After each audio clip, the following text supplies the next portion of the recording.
Yo, what's good, FOMO? Nothing much, man. I'm just out here working, just being bored. Did have a lot of fun last night on the game. Last night on the game, I think I won like 7 games, 7 out of 8.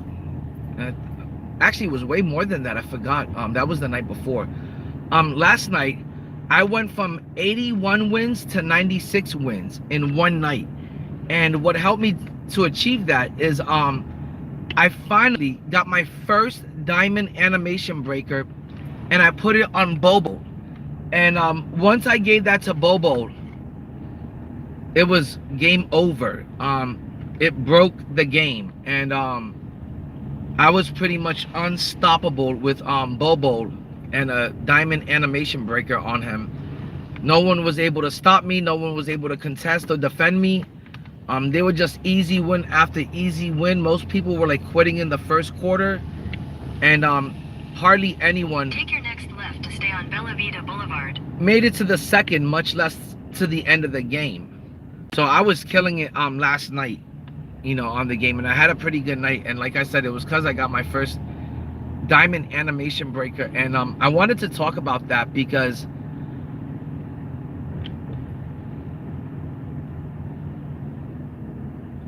probably tonight, yeah, when I get home from work, most likely, for sure, I'll definitely be up streaming. Put on the notification and watch out for the notification. But I did want to talk about the diamond animation breaker, guys, because I never really used any of the other prior like animation breakers, like your bronze and your silver and your gold. I didn't use any of those. I didn't think they were good or really worth it, and I didn't think it was upgrading any of the players I had on my team. And this diamond animation breaker is such a game changer, and it breaks the game. Whoever you put it on automatically becomes like one of the best players in the game. If you put the diamond animation breaker on GOAT Kevin Durant, and you give him Thorn Maker animations, he becomes as good as Thorn Maker. If you put the diamond animation breaker on Joker and you give him Ben Simmons animation, guess what? The Joker becomes the best point guard in the game. So the diamond animation breaker is not only a game changer for 2K26, but a game changer for 2K27 coming soon. And they're gonna be milking these diamond animation breakers, and don't be surprised if next year they maybe even give us a pink diamond animation breaker that has even more animations and SIGs, or maybe allows you to customize and create your own completely. Like I said, I just got my animation breaker yesterday, so I'm not exactly sure what it does. I just gave Bobo Thorn animation and SIGs, and he became the most unstoppable player out there. Yo, what up, Truth? Good to see you, Truth. Let's keep it 100. But the diamond animation breaker is a complete game changer, and it completely breaks the game, and it turns whatever player you give it and apply it to into like the best player, if not one of the best. And by me giving it to Bobo, it turned Bobo into like one of the best cards I've ever used in the game, period. It's like one of the best cards in my team history. And the card is amazing. I'm working on my second diamond animation breaker because I want to give it to Manute. Manute Bowl. And then from there, I would probably give it to like Joker or Wemby or something like that. And I eventually want to get all of my GOATs.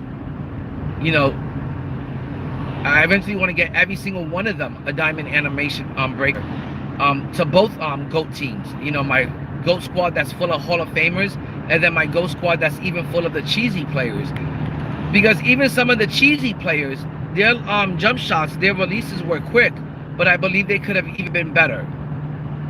And I can't wait to get a second diamond animation breaker and apply it to Manute Bowl. From there, I'm probably going to give one to Joker. From there, I would give one to Wemby or GOAT King James. But I have to say, I'm a really big fan of these diamond animation breakers now that I've gotten my first one. And I want to say this is like a page straight out of my career. The fact that we're able to now, you know, change the animation and SIGs on a player, and we can decide what we're going to give the player, and we can kind of customize them to a certain degree.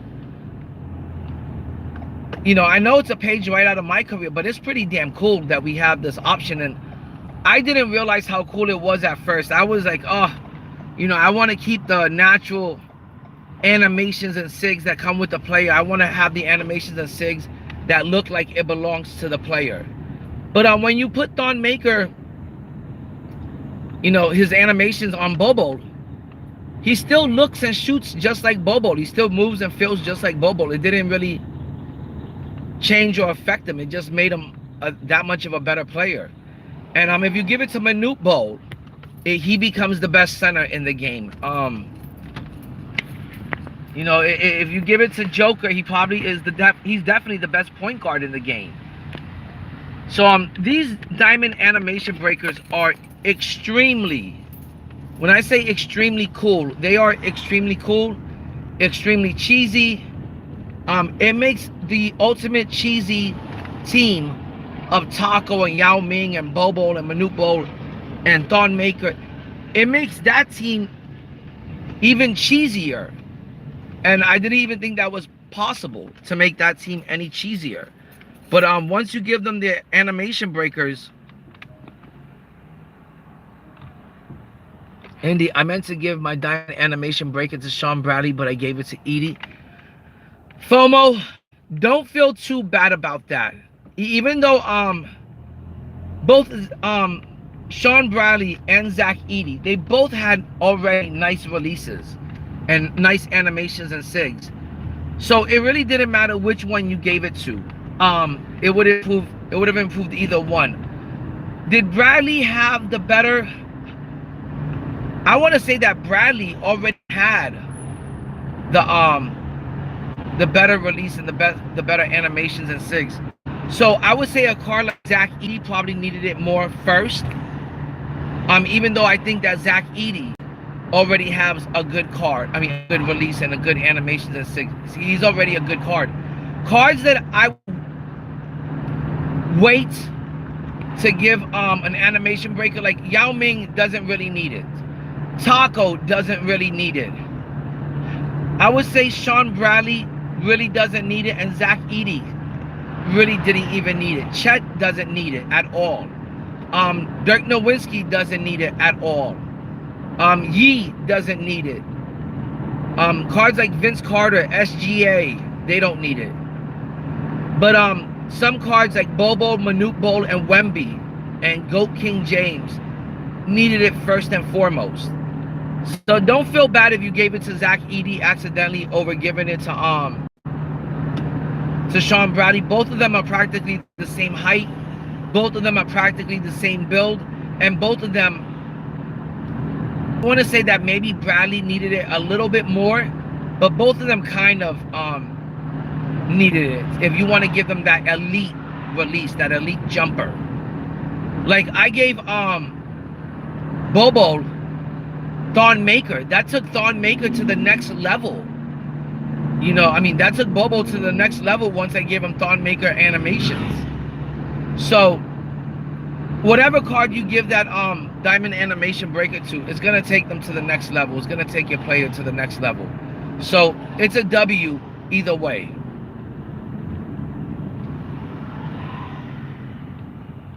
Oh, let me see what you said. I saw Killzamoy showing Community Day. I know. As far as 2K27 goes, there are some things that I like about it. Some things that I think are pretty cool and that I like a lot about it. But I don't think they're mind-blowing.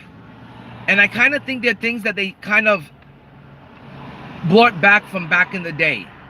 Or like should have never had in the game. I'm glad that escrow is finally gone from the game.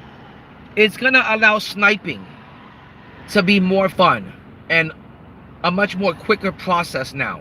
So now you can snipe a card You don't have to wait 40 minutes to an hour for him to clear through escrow.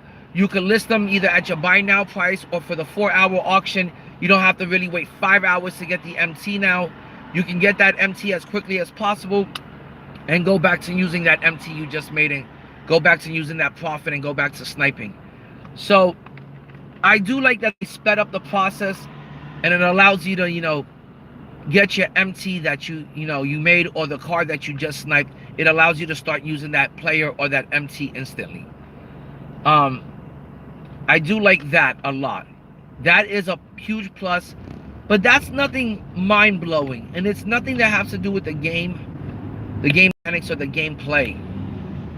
And it's more like quality of life that it's improving upon. So I do like that, because I do enjoy good quality of life on the game. There's certain things like the escrow that did piss me off, but them doing something like allowing you to select multiple cards in your collection so you could delete them quickly or quick sell them quickly. That quality of life improvement that they gave us really did nothing for me. It didn't like impress me. That's for sure. Now, other quality of life type of things and things that have to do with the game, I did like the fact that every card now seems like it's exchangeable in the exchange, but to a certain degree that was almost possible. Not really. You were only able to use wild gem cards and stuff like that. So I guess that is pretty cool. That and that maybe falls. It also does. I want to say that also falls underneath the category of quality of life. That now, if you get a player that you don't like, you could put them in the exchange towards a premier player that you want, or towards another player, a player that had been added for the week. They said they're gonna be adding players every Friday that you'll be able to get out of the exchange. I'm gathering through either exchange events or through the exchange that you can do with, like, cards that you pull that you don't like. I forgot the way. I think it was Carlos's story, or JC2K. I can't remember who it was, but basically saying you would be able to, like, trade in like 2 pink diamonds or something like that for a pink diamond or diamond card that you like, instead of having to be stuck with the pink diamond card that you don't like. So that does sound like a plus, that every card is exchangeable. What's good, Corby?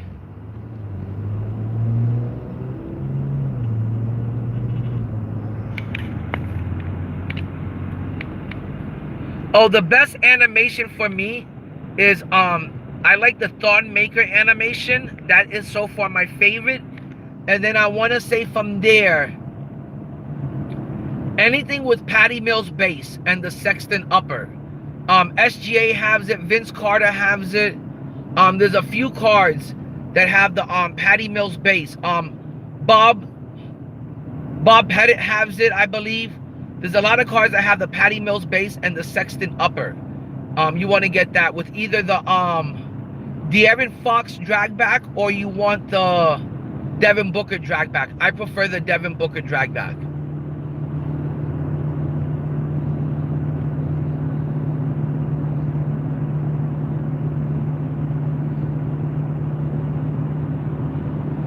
Yeah, the GOAT cards do have great value this year. You're able to put them in the exchange, for the diamond animation break, if that's what you're talking about, Corey.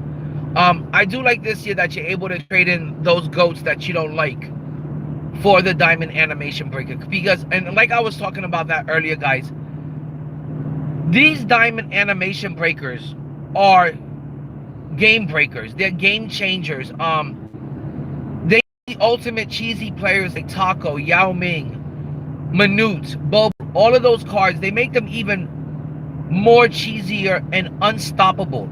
If you apply the diamond animation breaker to Manute Bol, or Bobo, or Taco, or Yao Ming, players that are 7'6" and up, you're gonna be able to shoot over anyone and everyone in the game. If you put it on Yao Ming, if you put it on Sean Bradley, if you put it on even Zach Edey's, as long as they're like, even Bobo 7'3", but he plays the small forward position. At the small forward position, at 7'3", he's the tallest small forward out there.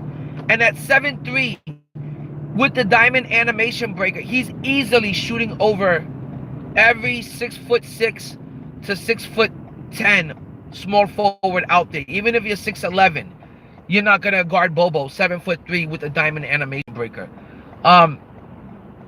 You can shoot from anywhere on the floor, from as far and as deep as you want.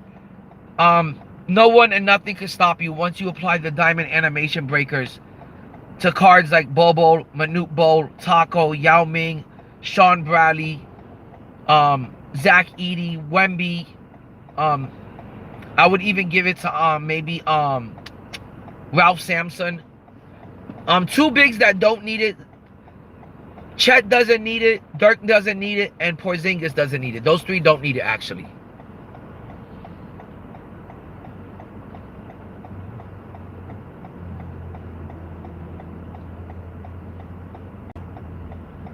Hold on. I'm getting off in maybe the next hour or so.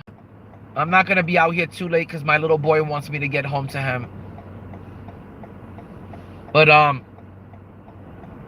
I've got to say that those cards, the diamond animation breaker was so impressive to me that it's making me interested in 2K27. You know, I have to admit, I'm having that much fun. It feels like they brought a part of my career into my team. And now I'm over here and I'm able to customize not only my favorite players, like, you know, my GOAT James or GOAT Joker or GOAT Kevin Durant. I'm able to customize the cheesy players and make them even cheesier. And I'm able to give every single player jump shots that I feel comfortable with, jump shots that I'm accustomed to, jump shots that I'm in rhythm with, and I can apply the same jump shot to every single person. And I'm never feel out of rhythm when I'm shooting because they all have the same jump shot. And I'm in 2K27, it's even going to be better because you can apply takeover boost that is going to improve their attributes from the second they step on the court. They're going to get their +4 or their +6 in three-point shooting because, you know, you were able to put that boost on that boosts their attributes automatically, permanently, until you give them, you know, different boost or a different pair of sneakers. So these diamond cards, these diamond animation breakers have completely changed the game for me and the way I feel about the game. I even like and love the game more now than ever. I thought I was in love with the game again because I was like, oh, I got the cheesy players. But then I was like, you know, even though these are the ultimate cheesy players, some of them like Bobo and Manute Bol, who were supposed to be some of the ultimate cheesy my team GOATs ever, didn't feel that great, didn't feel that goated. But now with the animation breaker, oh my God, like, it's taken my game to whole new levels. I don't look like just an average casual player out there with these type of players. I look like an elite, well-groomed, you know, somebody that's been playing the game for like 10, 15 years or some shit. Like, I'm S tier. And last night I went from having 81 wins to I now have 96 wins in Showdown. And I got that many wins in one night.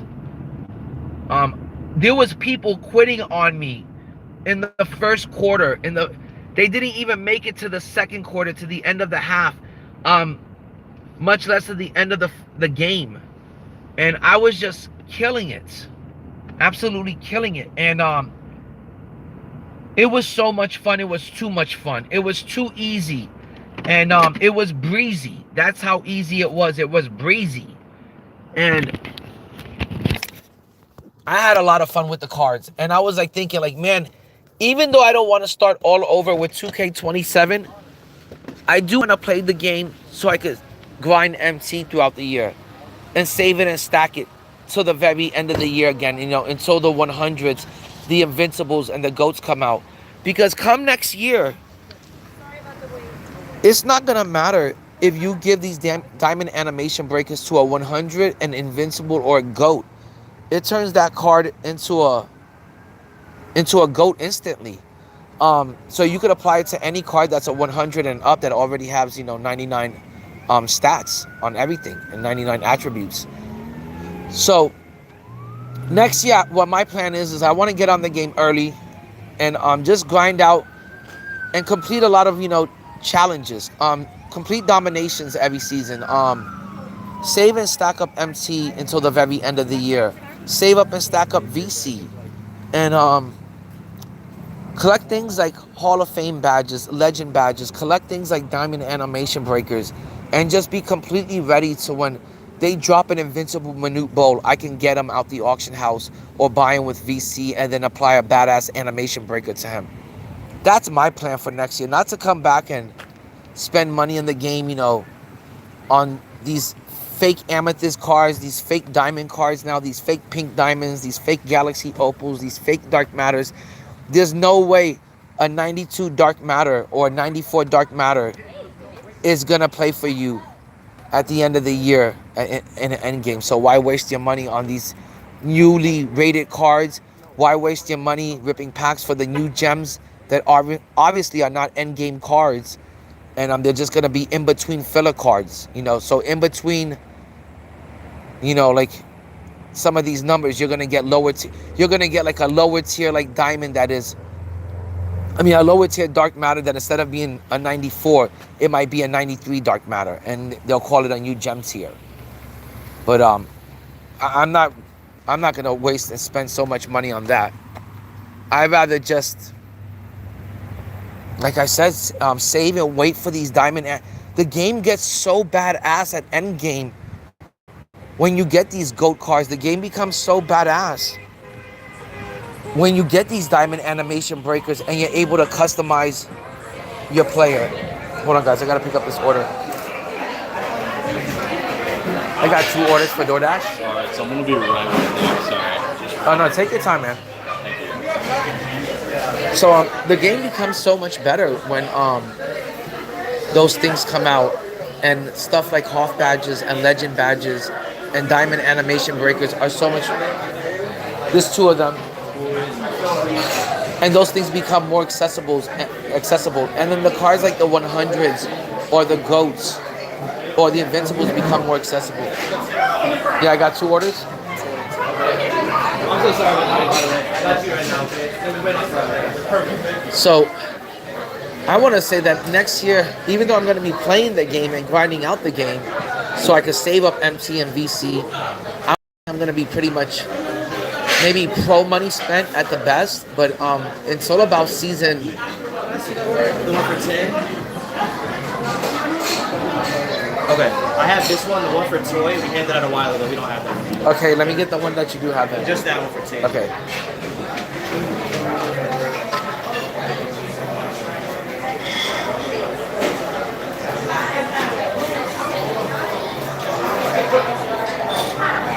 Okay, look at it one more time just to make sure. We have 2 Teijis. Oh. So we have this one. Yep. And then the other, the one for toy eye, we don't have. So the other Teiji is not for this order? I guess not. We have another one, but it doesn't say you have it yet. We have this one for Teiji for you. Are they 2 different orders? I guess sometimes it's weird. It's only showing you're picking up this one. So. Okay. All right. Thanks, man. You have a good night.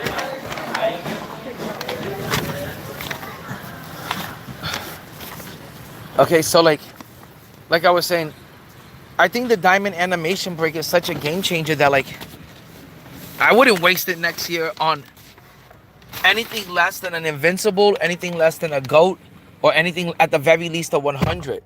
So my goal next year is just to play the game and like, save up and stack up MT all the way until about I want to say they start giving out GOATs. They start giving out 100s somewhere at the end of season 5, start of season 6. They start giving out 100s and like locker codes, or you can grind for them. I wouldn't start playing the game maybe at the earliest, like as far as when I say spending the game, playing Showdown or spending on the game. That's what I mean by when I say like I wouldn't start playing it until then. I wouldn't start spending on the game or playing Showdown until about season 5 or 6. And until then, I would just completely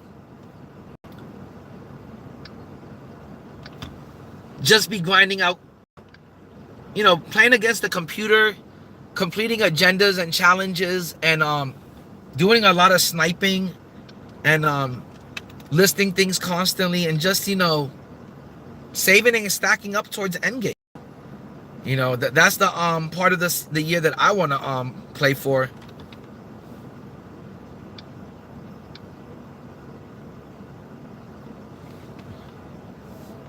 Okay, guys, we got a bunch of people here. I'm gonna let them go, and then we'll be on our way. So that's what I'm gonna do next year, because there are some, like I said, some things that I like about 2K27 that they're doing, and there's some things that I don't like. I don't like how they're trying to say that the AI defense, the CPU defense, is gonna be so OP, and I don't like that part, like how they were announcing, like, hey, we brought back bump steals. I was like, I didn't even know bump steals were gone. I didn't know that was something to brag about, or something to celebrate. Hey, we're bringing back bump steals. I thought it was something that the community kind of wanted gone, and that we've been complaining about. Not that we wanted for them to integrate more bump steals and make it more of a part of the game. That I was not impressed with. I didn't like that. I didn't like that the computer can now guard the jab step. I like using the jab step to create space on offense. It gets me open for threes. I don't like that they said both Killzamori and Ty Debo both said that the game felt slower and it's not as fast paced. Well, when you have the defense, the computer defense, stepping in so much and guarding so much, like the jab step, and taking away stuff like that. They also said that you couldn't combo the dribble moves as much. Well, if you can't combo dribble moves as much, you can't get away from the computer defense, and you can't get open for three-pointers, and you can't get open for drives to the rim for layups or dunks. Another thing that kind of I didn't like that was said was both Killzamori and Ty Debo not only said that the game was slower, but that the meta of the game was rim running and getting to the rim and dunking. Everybody, even No Return MG, was really emphasizing the dunking. Sure, it did look fun, doing some dribble moves and then getting to the rim. It did look fun that there was some new dribble moves, or like post moves that got you different animations for different post-up moves. Like, you didn't have to just do the turnaround fadeaway from the low post anymore. It actually, you could like step into your jump shot, you could turn around and skyhook your jump shot. Once you were in the low post, it does look like it gives and allows more control on the game. So you don't have to just do the turnaround fadeaway. You can do more stuff out of the post. Guys, I don't want to sound like a Debbie Downer, but how many people want to play out of the low post? Not many of us want to go into the low post and play out of the low post or run our offense from the low post. We want to shoot threes. We have fun with shooting out threes. And they also did mention that shooting has been, I don't want to say that the green window's been nerfed, but it's become a little bit tougher to hit. Now, during community day, it looked way easier to hit the shot. It was looking real easy to hit the fades, the leaners, but it could have also been on online versus. So if it's on online versus, all the jump shots are going to look good. All the jump shots are going to go in. All the jump shots are going to look easy. But I really hope they didn't mess with the shooting, because that was one thing that I did like in 2K26. It was very easy, too easy. What I'm hoping is that they didn't make the shooting even more easier in 2K27. I don't want the shooting to be more easier. Now, does it have to be that much harder? No, it doesn't have to be that much harder. It doesn't need to be on Hall of Fame. It doesn't need to be on Superstar. It doesn't need to be on All-Star. I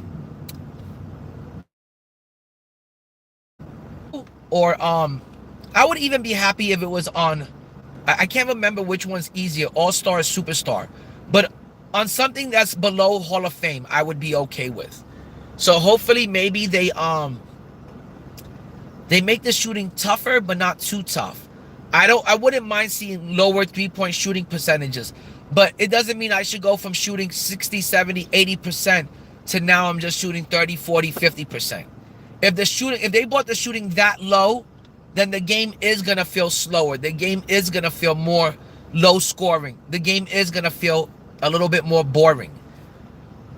Another thing I want to touch on is that a lot of these animations and SIGs seem pretty automated, which means once you go into a move, an animation, once you trigger that animation, whether it's for a layup or a dunk, or to do a post move like a step through, or something like that, once that animation kicks in, it's gonna make your shot pretty automatic, kind of like 2K25, which means graphically and the movement of the player is gonna look more realistic, and the game will feel more realistic.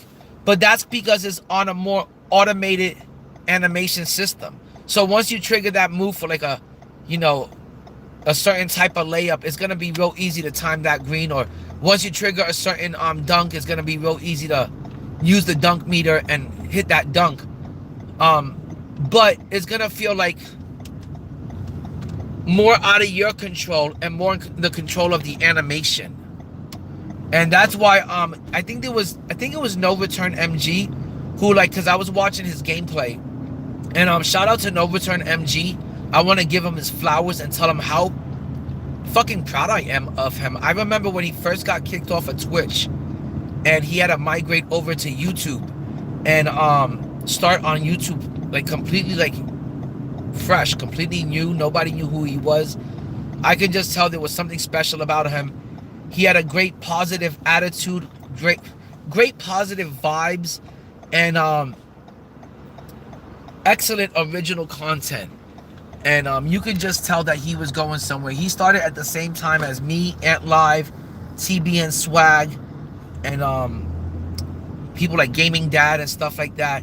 And in that time period, not only did he win a few tournaments and gain some great credentials and prove himself with the community as a great player, an elite player, he established his channel at the same time. And I think by the end of year one, he had like 4,000 subs, and now he's got like 5,000 subs or more, and he's headed to 10,000 subs. He'll be there by the end of next year. But that kind of shit is like unprecedented on YouTube, for your channel to grow that quickly and that rapidly, and have such a good, loyal, faithful community of people that are positive and stuff. And he's also got a great Discord. Go check out his Discord. It is the most poppin' Discord on throughout the My Team community. Like, it is the most vibrant and poppin' Discord out there. It's always something going on over there at that Discord. There's always gonna be somebody that wants to talk about My Team over there, and everyone's always helping each other out over there, I noticed. And he's also got a massive, and I didn't know this until the other day when Stizzo told me. He was like, because I was like, yo, I haven't seen, really No Return MG pumping out that much content lately. He's doing like maybe one video every 2 weeks, and they get great views, but he should be milking it for more. He's getting such.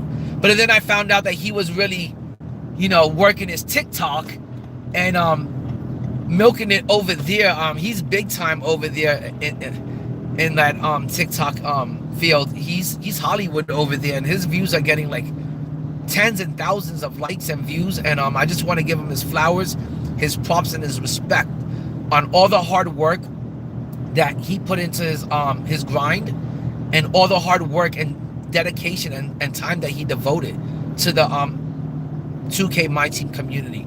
So W's to No Return MG. He really shined. He shined bright like a diamond, and you don't shine if you don't grind, and he did shine bright like a diamond. So W, No Return MG, for shining bright and standing out amongst the crowd of people that are covering.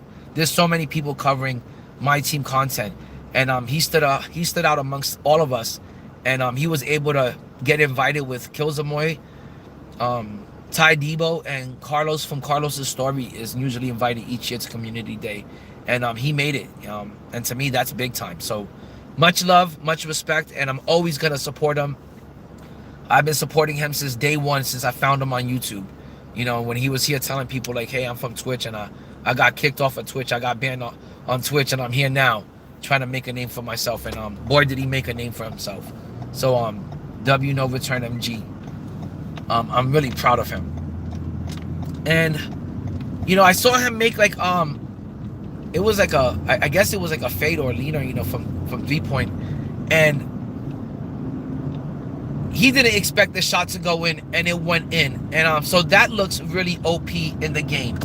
So I'm hoping that they didn't make the shooting easier, because they definitely made the defense easier. You know, with so much stuff that I don't know if you want to call it improvements or upgrades that they made to the computer defense.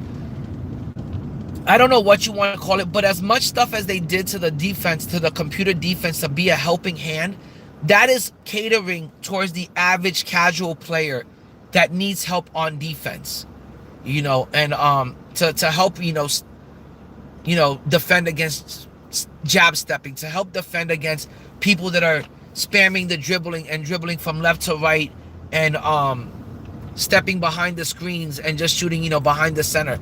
The computer is going to help you defend all of that stuff next year.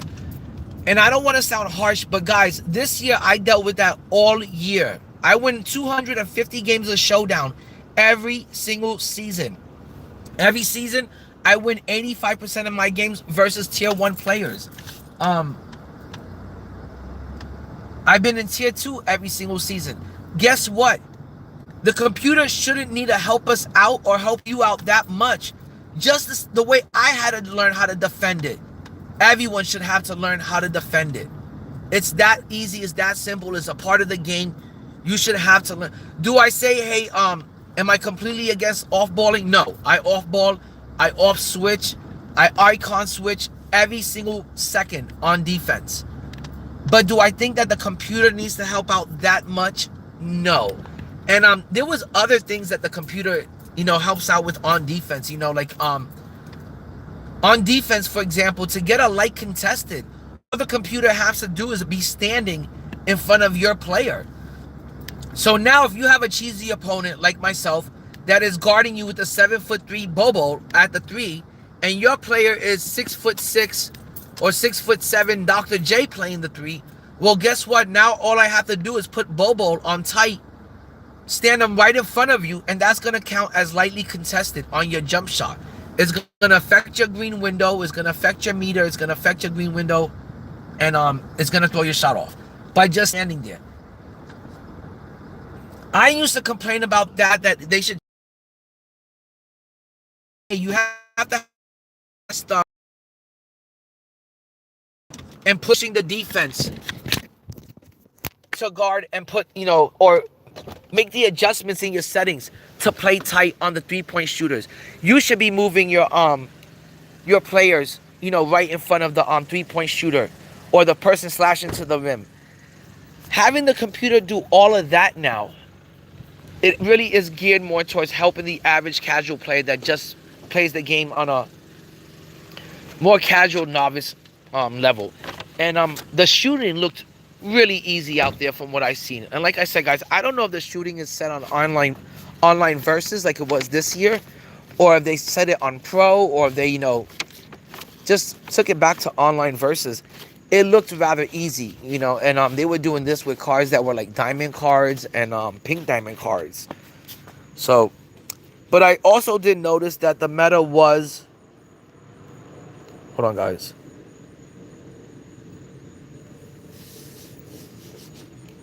I gotta find this apartment real quick. This is not it.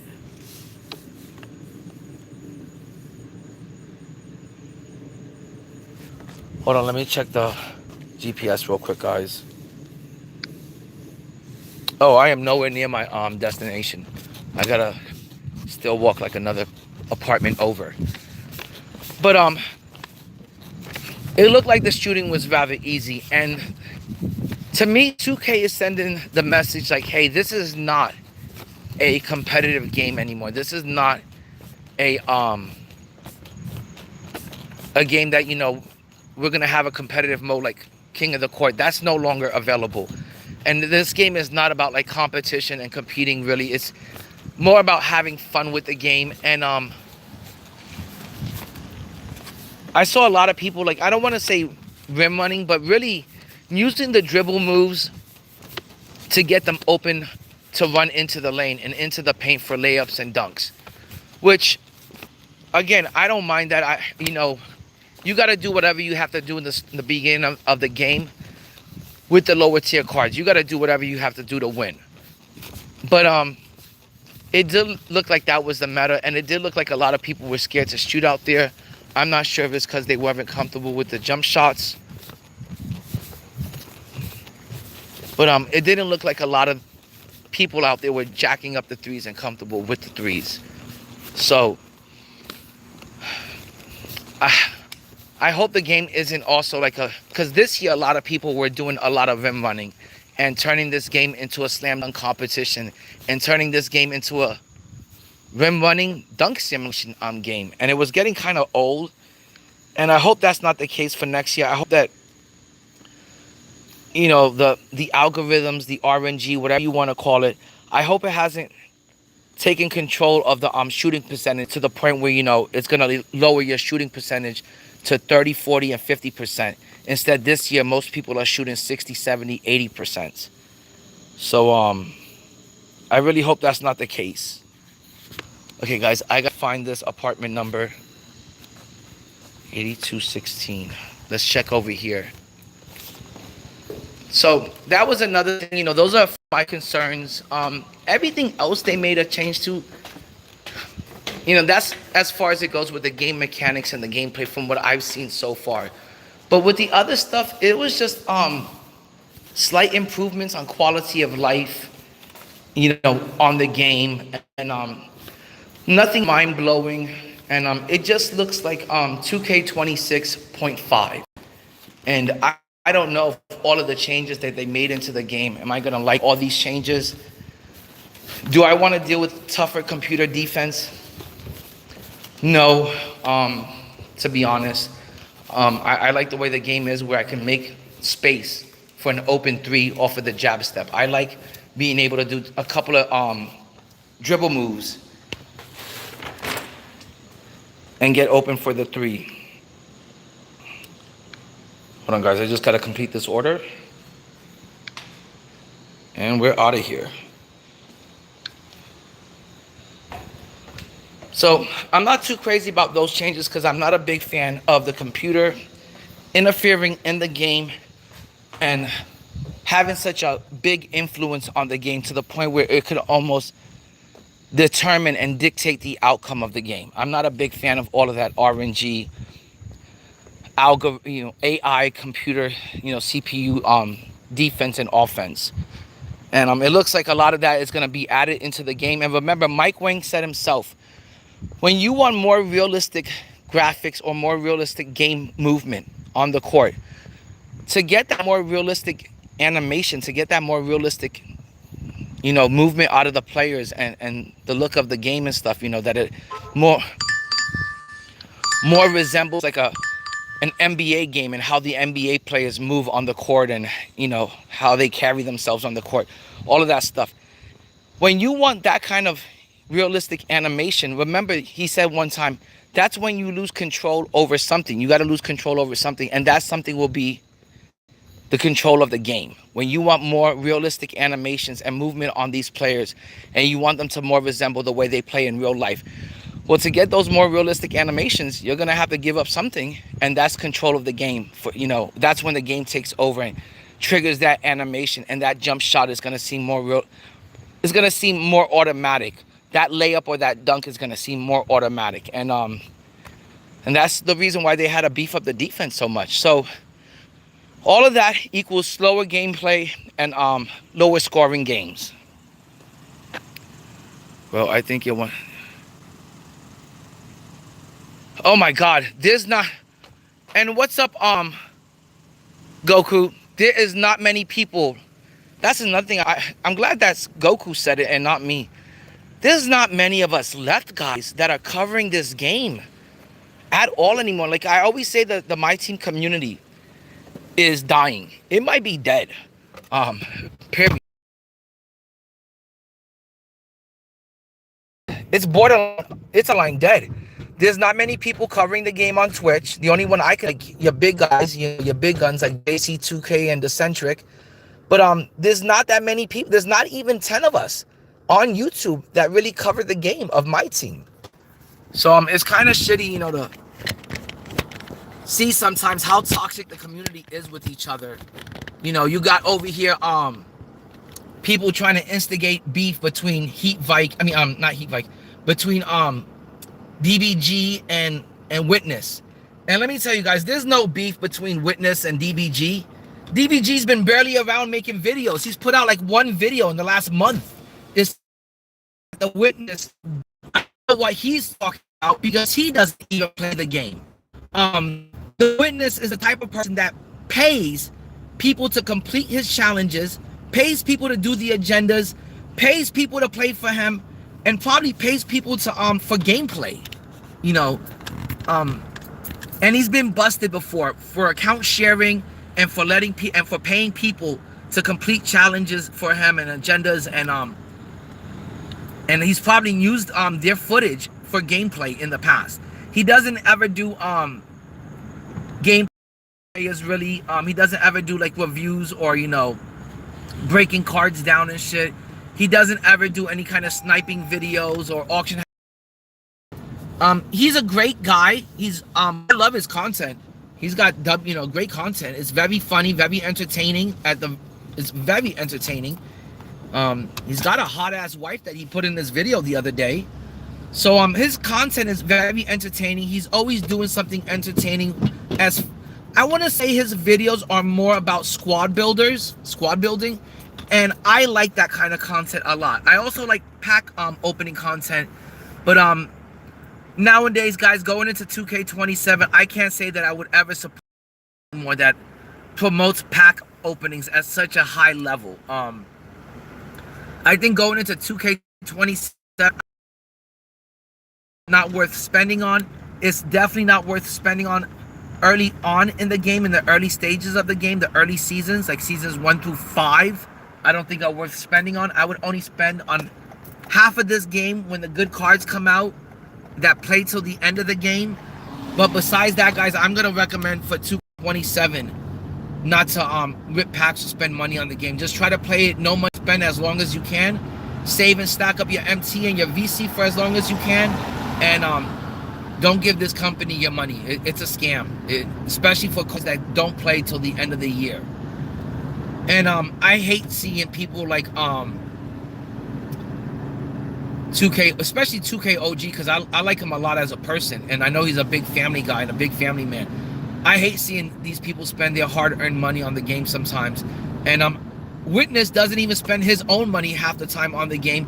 He's constantly doing whale-watching videos and constantly promoting and pushing pack openings. And I think in 2027, to promote and push pack openings is so irresponsible.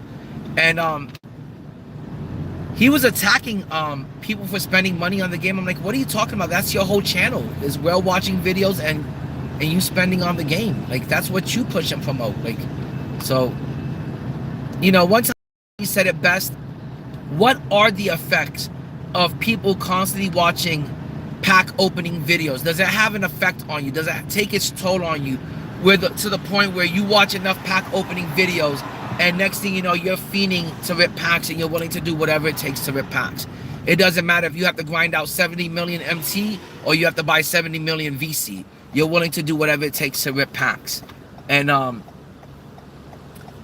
I feel like, you know, Witness kind of pushes and promotes that instead of more pushing and promoting how much knowledge of the game he actually has, how much he plays the game.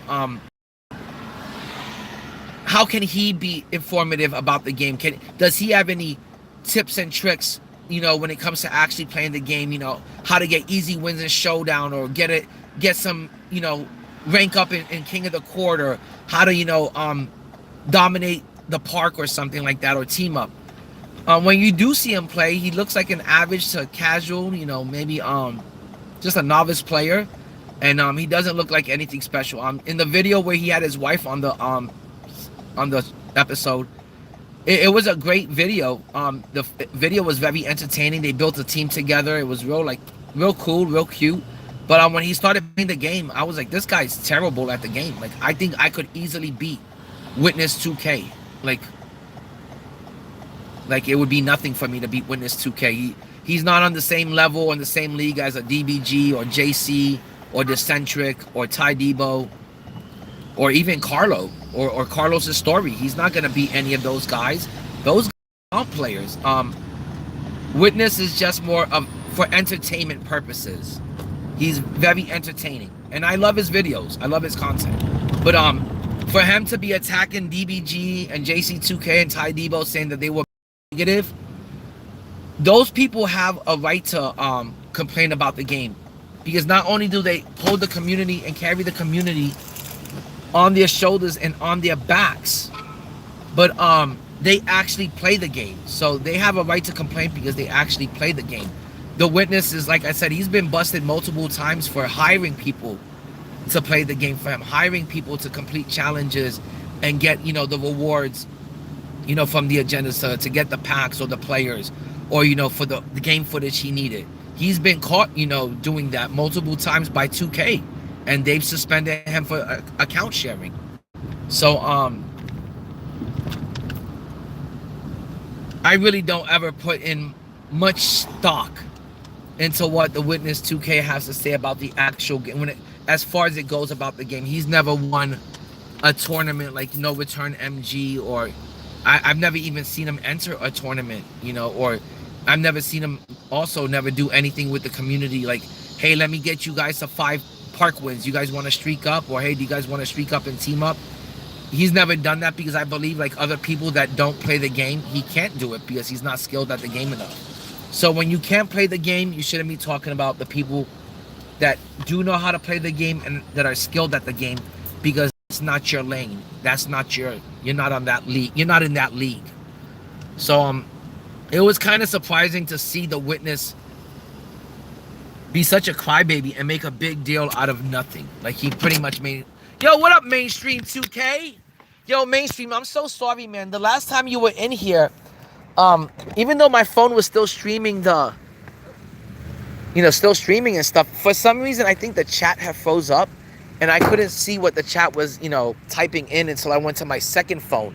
And then I was like, oh my God, look at everyone, I've had like multiple people in here texting and typing away, and I didn't see any of the chat. So I do apologize for that the last time. You know how much I love you, big broski. But I'm just over here working and stuff, talking about 2K, talking about the game. But guys, I'm over here at Chick-fil-A. Let me pick up this order real quick, and then we'll be on our way. And we'll continue streaming and talking about 2K. What's the name of yours? Eva? Chick-fil-A is always super busy. Sure.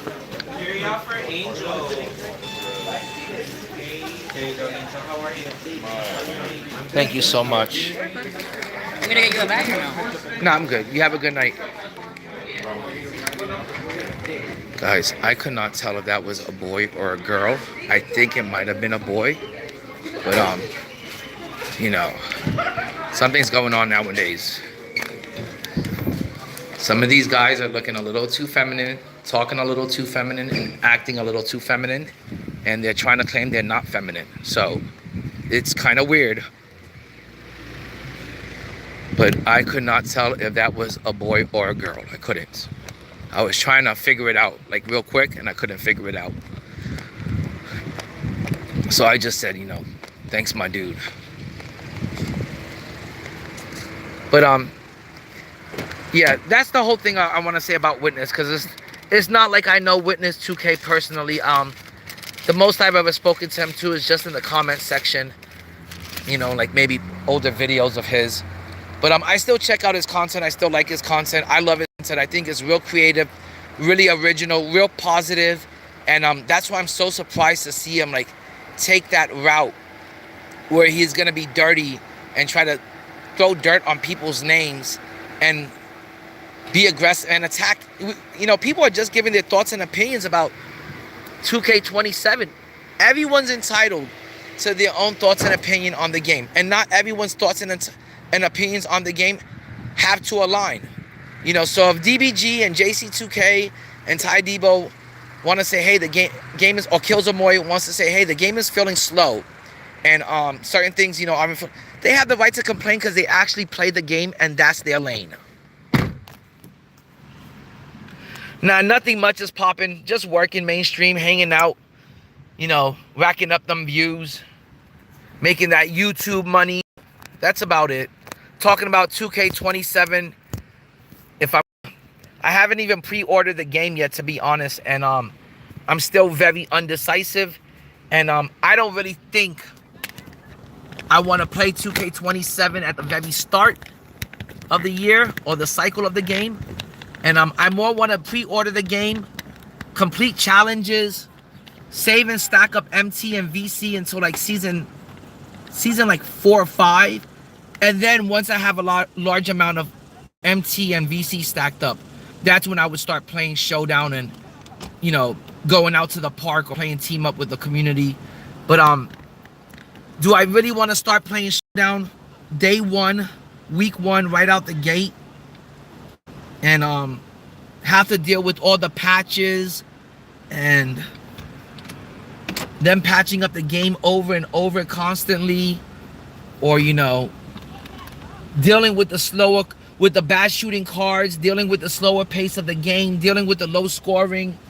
I don't really want to deal with all that. I'd rather sit here, play 2K26 part-time and play 2K27 part-time.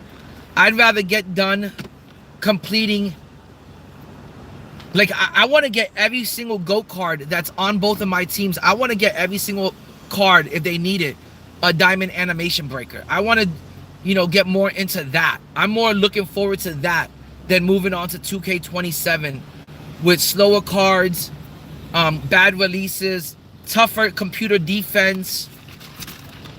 I can't say that I'm looking forward to that. Like, that's not really motivating me too much or inspiring me to play the game. So that's all been popping with me. Just been thinking about the game a lot lately and whether I want to spend $150 on the game. And the crazy part is, guys, it's $150 for the game. Meanwhile, we also have to spend $150 on like Hall of Fame boxes. Isn't it crazy that a Hall of Fame box is $100 and the game is $150? It's practically the same price, the same cost as buying the game. And think about another thing, guys, how expensive the game is on day 1. You have to buy the game for $150. And then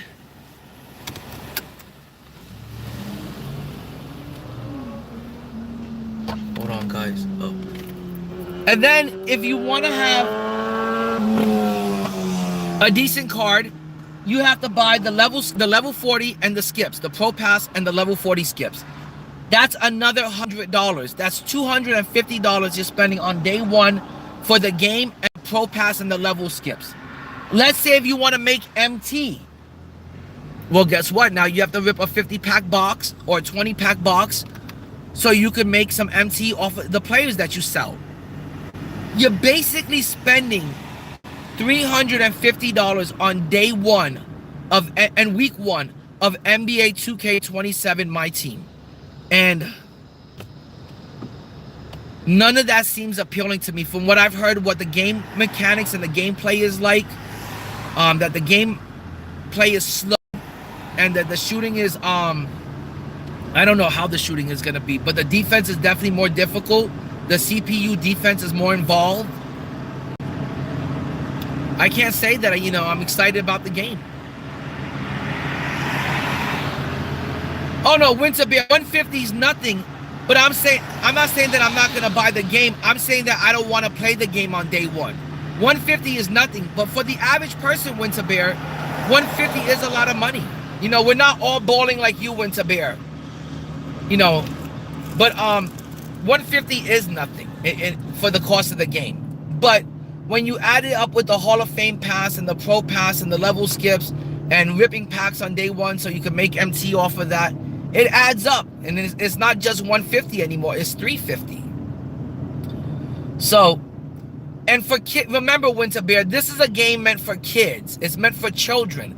Most kids 13 and up that are playing this game, that are between the ages of 13 and 17, they don't have that kind of money to spend on the game. They don't have that kind of money to spend on this game on day one, all of that kind of money on day one. So your comment is so ignorant, it makes you sound stupid as fuck, Winter Bear. No, you can't. And that's another thing, Winter Bear. No one wants to dedicate and devote a whole weekend to the game. People have lives. People have to get to work. People have to attend to their kids. Kids are going back to school. They got homework to do and stuff like that. They don't have the time to dedicate and devote 48 hours, 72 hours straight to grind out 40 levels in one weekend. That's for chuds. Chuds do that kind of shit. And on this channel, I'm not going to recommend for anyone to become a slave to the game and to become a fucking 2K mindless slave zombie. I'm not going to recommend for my community to become a bunch of chuds and grind out 40 levels in 3 days. That's not grinding. That's called being a chud. My dude, I play the game every day and I stream the game every day. And every day I win about 5 to 10 showdown games. Since season 1 has started, I've got 96 showdown wins, and I'm only up to level 16. And I've definitely played more than 40 hours of the game since the season has started. So you gotta have facts, Winter Bear, if you're gonna type something in my chat. I'm not gonna allow you to come in here and type nonsense and type something that's not factual. Getting to level 40 takes more than 40 hours. I've been already putting that much time. And on top of it, I've also been grinding out triple threat. So not only do I have 96 showdown wins, but I have about maybe 20 triple threat games under my belt. So I've already put in more than 40 hours in season 9, and I'm only up to level 16. So I don't know where, and how is somebody, let's say FOMO, for example, he's in school. Where is he supposed to get 40 hours, 43 hours that he's now got to spend away from school? He's got to spend that away from his family. He's got to spend that away from his friends to just grind out to get to level 40 in one weekend. No one's got that kind of time unless you're a chud. So I'm not going to recommend to anyone, in the chat, like, hey, as soon as the game starts, on day 1, weekend 1, the first weekend of the game, stay in front of that game for 72 hours, stay in front of that game for 48 hours, and grind out level 40 in that first weekend. No, I'm not going to recommend that to anyone. I think that's irresponsible.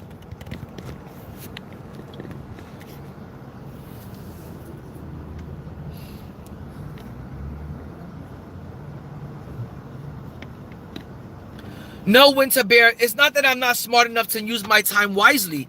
It's just that unlike you, I'm not a fat chud with man boobs and a receding hairline. Guys, please click on Winter Bear's name. You can see the one video that he has up. 16 years ago, he was a 40-year-old man with a receding hairline, man boobs, and he was a big fat chud. So I'm no Winter Bear. I do know how to manage my time wisely. That's why I'm not a fat chud like you. Because I do go to the gym. I do work out. I'm not just sitting there 40 hours a week grinding out showdown on day 1 of the new game and the first weekend. That's what a chud does, you loser. That's what a person does that doesn't have a job. That's what a person does that doesn't make money. A person that doesn't have to pay rent or a mortgage. A person that has his father in the background doing all the work, you damn chud. No. Winter Bear, how about this? How about you record yourself on day 1 of season 1 of 2K27 and show the community how you can get to level 40 in 39 hours or less. And I'll post it up as a video. I'll post it up and I'll say, guys, Winter Bear is the best grinder in the My Team community. This guy gets to level 40 in 38, 39, 40 hours. He does it in 1 weekend. He makes it look easy. He makes it look fun. Do it up. I want to see it done. I'll post it up as a video. I'll give you your flowers and I'll give you complete credit and respect for that. But I don't think it's possible. Especially if you have other things in life to do, which I do. I have other things in life to do. I can't just sit there and play the game. Not even if it took 20 hours. Would I have 20 free hours available in 1 weekend to just sit there? You know, I got my business to attend to, guys. I got like other things to attend to. What I would rather do is just buy level 40, to be honest. I would rather buy level 40 on day one instead of grinding the game out for 40 hours straight on the first weekend of the game. I would not want to put myself, and guys, let me tell you, next year I do plan on completing more challenges and doing more agendas and playing against the computer more and doing like more offline gaming instead of so much online gaming. But this year, when I had to complete domination took me at least 20 to 24 hours to complete, and it would take me at least 2.5 weeks to complete. Domination wasn't something, some people say you can complete domination in 16 hours. I don't see how. I can't do it. I cannot do domination in 16 hours. Domination normally takes me 20 to 24, and it usually takes me about 2 weeks.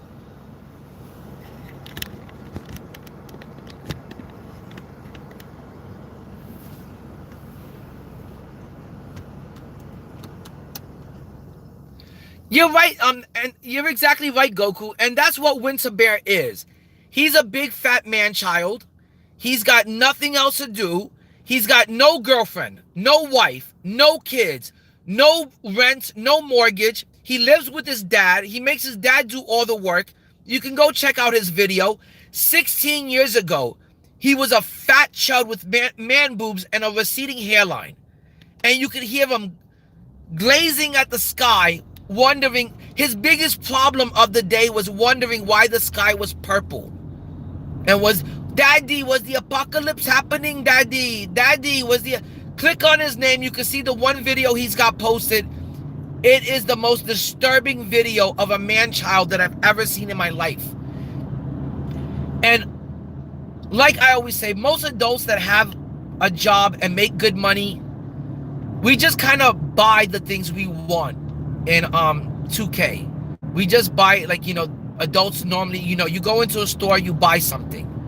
You know, and if I want to if they give us a good level 40, you know, diamond or pink diamond card, I may buy level 40 day one. But if it's something like, you know, so far all I've heard is Amethyst Jimmy Butler is in it,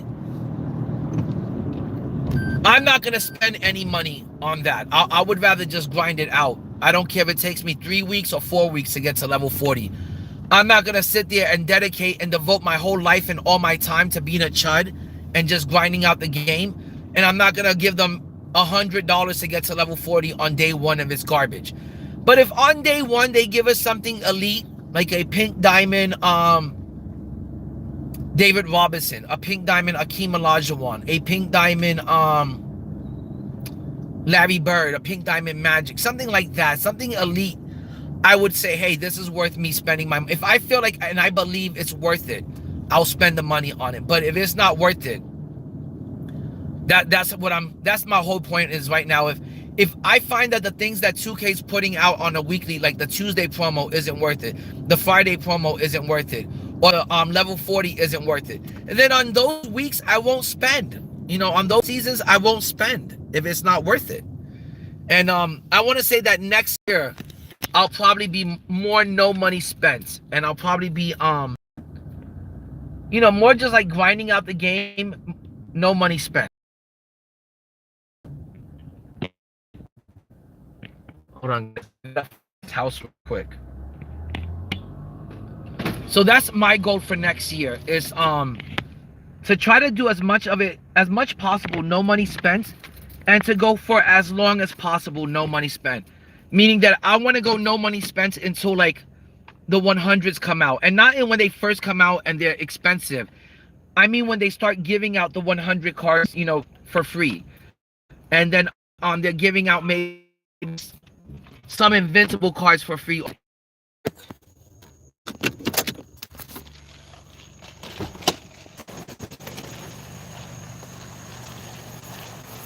How you doing? Here you go. Here is your drink. You have a good night.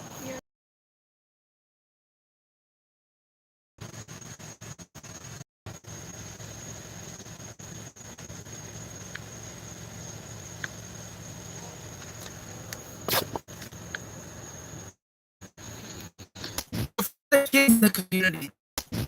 Kids in the community. I don't know, 18 and younger, and they don't have a job and they're in school. For those people, the game is expensive. It is expensive to spend $150 on the game. It is expensive to drop $100 on day one week pack opening. It is expensive to get the pro pass and the level 40 skips. And again, it is a lot if you feel like it's a waste of money. And if I feel like the pro pass is worth it on season 1, why would you spend the money if it's not worth it? That would be considered stupid, Winter Bear. So for you to suggest that or say it, it sounds pretty ignorant and pretty stupid. So again, guys, if you don't want to spend money on the game on day 1, week 1, and you're not feeling any promo or the Friday promo, and you're not feeling, the level 40 and the pro pass, don't spend on it.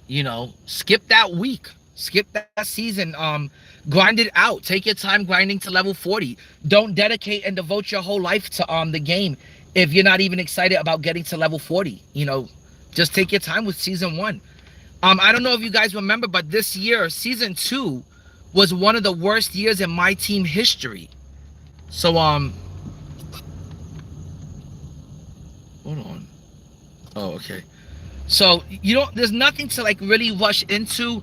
There's really nothing too exciting or too hyped up about the first couple of seasons, like seasons 1, 2, and 3.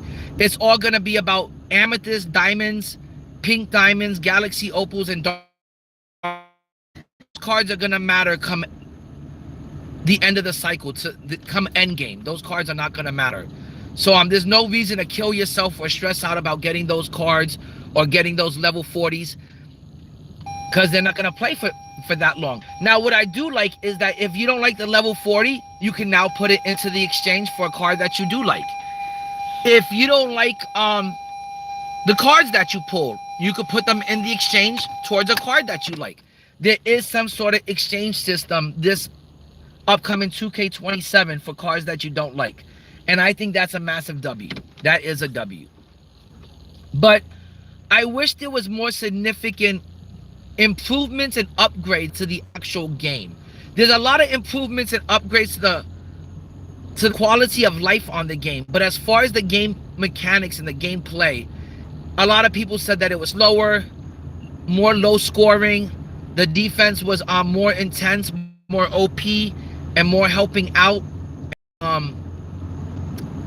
The jump shots felt a little bit slower. The pace of the game felt slower. And guys, I heard a lot of people also say that the game looked and felt like a mobile app game. And it does and look like a mobile app game. It does look like a mobile app game. That I have to agree on too. And I've been saying that ever since 2K25, that the game has been feeling like somewhat of an app game. And hopefully that's not the case. And hopefully, remember, this is only the demo that they got to play, that Killzomoy and Ty Debo were playing, and no return. You couldn't even turn the shot meter off. So I am going to say that this game is probably going to be patched up heavily, and it's going to be patched up heavily even once it's released. And this is kind of the demo version that we're playing. And you're not going to get the real version of the game until somewhere like around season 4 to season 6. This year they were patching up the game till season 6, and that's another thing that I don't like about the start of the year, is that you spend $150 to pre-order the game blindly, and then after you pre-order the game, just off of faith that the game is gonna be good, you then realize that the game is not good, is not fully developed, is not finished, and that there's gonna be patches all the way until Christmas at the very earliest, and as late as season 6. Because this year 2K was patching up the game all the way till season 6, which means every time they do a patch update, and they do it every week, you have to relearn certain aspects of the game. You have to relearn your jump shot. You have to relearn what's allowed on defense. You have to relearn the bump steals, the body steals. And it's annoying to learn how to play the game, and then 2 weeks later they make a patch update, and what you just mastered, like taking advantage of leaners, taking advantage of the fades, is no longer a part of the game. They nerfed it. Or you just learned how to take advantage of bump steals and they nerf it. Or you just learned how to combo up dribble moves and they nerf it. You know, it makes you have to restart, you know, getting familiar with the game all over every week if they're going to be doing patch updates every week.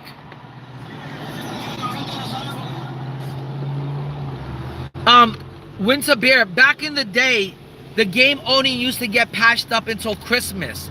And by Christmas, the game was always completely done and patched up. And we got a full product, a complete product by Christmas. By the time it was offered to the second batch of people that were buying the game due to the game being on sale for Black Friday and Christmas. By that time, you moron, you idiots, the game was usually completely patched up. This is the first, actually, I want to say 2K25 and 2K26 was the first time that we were still patching up the game in season 6. You moron. This guy doesn't even know anything about the game, but he wants it to. I've been on the game since 2K1, you idiots. I know the ins and outs of this game. I know their behavior. I know their habits more than you. I've forgotten more about the game than you will ever know. And Winter Bear, if you know so much about the game, I dare you at any point to play me in the game so I can shut your fat ass up. You fucking lard, you chud. I dare you at any point to put in your PlayStation Network name and I'll play you any day, any time.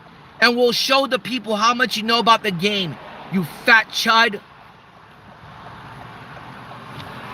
Damn loser.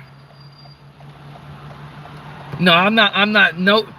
Winter Bear, after I seen what you look like, and I seen where you live, and I seen that you're a broke, fat balding chud with man boobs, and you have your dad taking care of you, and you're in your 40s, man, I can't take anything you say seriously, much less a threat. You fucking chud. You're a chud. Go hit a gym and go hit a treadmill. Stop hitting the game up. Stop getting on the sticks and go fucking jump on a treadmill, you fat chud. Oh my God, that's hysterical. That a chud thinks he's gonna fucking make me get up in my feeling sensitive about something. Get out of here, you chud. I keep you around in my community, in my chat, you fanboy. I keep you around for fucking entertainment purposes. You have no other value but that, you fucking chud. You man-child with man boobs. We got a man-child with man boobs talking about fucking, he's trying to trash talk. Get out of here. Go work on your physique. Go get a girlfriend. Go find a wife. Go get a car. You should have kids by now, you loser.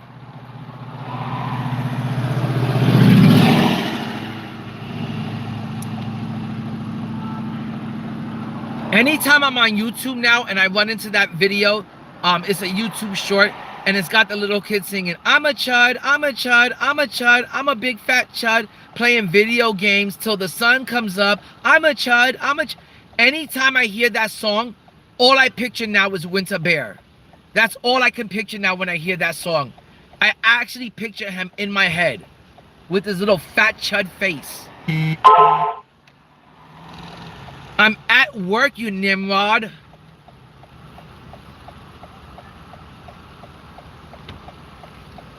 But if you want, add me to PlayStation Network. The name is INDIE2K_, and I will play you as soon as I get home. And after I beat you, after I put belt to ass, I will make a video out of you. And I'm gonna put up one of those rainbow thumbnails where it has you all dressed up as a bear in a rainbow outfit with a unicorn sticking his horn up your butt. Fucking chud. I need the content. The game is so dead. I would definitely love to play you and beat your ass and make a video out of you. You damn chud. Yo, what's up, Parker? What's good, Parker? Man, I'm doing good, Parker. Like always, living my best life. Out here making money. I think I need another $1,000 and I'm gonna be getting my third car. I'm about to get a Dodge Challenger that I want really badly. I'm also about to pre-order 2K27. And I don't know, I've really been real happy because I feel like going into 2K27, I'm really inspired about the new way I want to approach 2K27. I want to approach it, you know, no money spent. I want to approach it pro pass spent. And for once, I want to go into this game without the stress of having to like constantly spend on the game and constantly build the best team, the best in Pink Diamond team, the best Galaxy Opal team, the best Dark Matter team. And now they're adding 5 new tiers to the game. I don't want to have to think about, oh, I got to build the best Cubic Zirconia team. And I really feel like a huge weight has been lifted off my shoulder with the way I want to approach, the way I'm going to play 2K27. Because, guys, the game is my daily driver. It's the game that I play every single night, and it's the game that I look forward to playing every single night. So, I don't want to hate the game. I want to love the game. And there's a lot of things that I liked about the game that I've been discussing the last 2 days, like as far as it goes with quality of life. And there's things that I feel like still need improving on. And hopefully, through the patches, maybe they're gonna be able to improve the shooting and the pace of the game, the speed of the game. And I'm sure they will. And it's not gonna really bother me as much because I'm not gonna take the game as serious, because the game is not a serious game this year. It's not meant to be taken seriously in 2K27. There is no competitive king of the court. The only thing we've got is tier 1 showdown to be competitive about. And we all know there isn't much to be competitive about when it comes to tier 1 showdown. If tier 1 showdown was competitive and it was difficult, I wouldn't be winning 85% of my games versus tier 1 players. Not to say that I'm not a good player, but my winning percentage versus tier 1 players is elite. And I don't feel like I still feel like I'm a player that has a lot to learn before I would call myself elite. Am I a really good player? Am I very good at the game? Yes, I'm very good at the game. Am I a tier 1 king of the court player? No, I'm a tier 2 king of the court player. So it shows you that I have a lot to learn. And so it shows you that next year, that the fact that there is no king of the court, that it's not the most competitive game ever. It's not something to take so serious and seriously. I'm not gonna play tier I'm not gonna worry about tier 1 showdown until like maybe the end of season 4, maybe somewhere like season 5 or 6. But for the most part, I'm just gonna go and have fun with 2K27, complete a lot of challenges and get those agendas done, and show people how to get those challenges completed quickly. And I guess they're closed. Show them how to get the challenges done quickly and efficiently without it consuming so much time and effort. And that's what I want to do next year. I want to also do more sniping and trying to snipe some cards out of the auction house, and like I said, save up badges and save up diamond animation breakers, and you know, and flip the cards at the right time and badge them up and flip them at the right time and do stuff like that. I've been real happy about like my approach on the game, and Besides that, everything's been going really well at home. You know, bills are paid off. My kid's doing really good. He just started his first week of school. Unfortunately, he did catch COVID, and he's now getting over it. And he's doing a lot better. And I always say, as long as my little boy is doing good, as long as he's happy and doing good, I'm doing good. So that's the most important thing to me is my family, my YouTube, my team community. As long as you guys are doing good and you guys are happy and everyone's doing okay, they don't have any like major like emergencies or anything going on in their household or with their families. As long as everyone's doing good and positive, I'm doing good, to be honest. Who am I ducking? Who am I ducking? Who am I dunking, Winter Bear? Winter Bear, come on, man. Let's not. Winter Bear, you and your boy, you and your BF, HV, need to stop fabricating lies, man. You and your BF, Heat Vike, need to stop fabricating lies, man. I wouldn't duck anyone in a game. I'm not scared. I'm never scared. Much less be scared of someone from the chat. That's a chud. So anytime you want to play Heat Vike, when I'm home, I'll play you.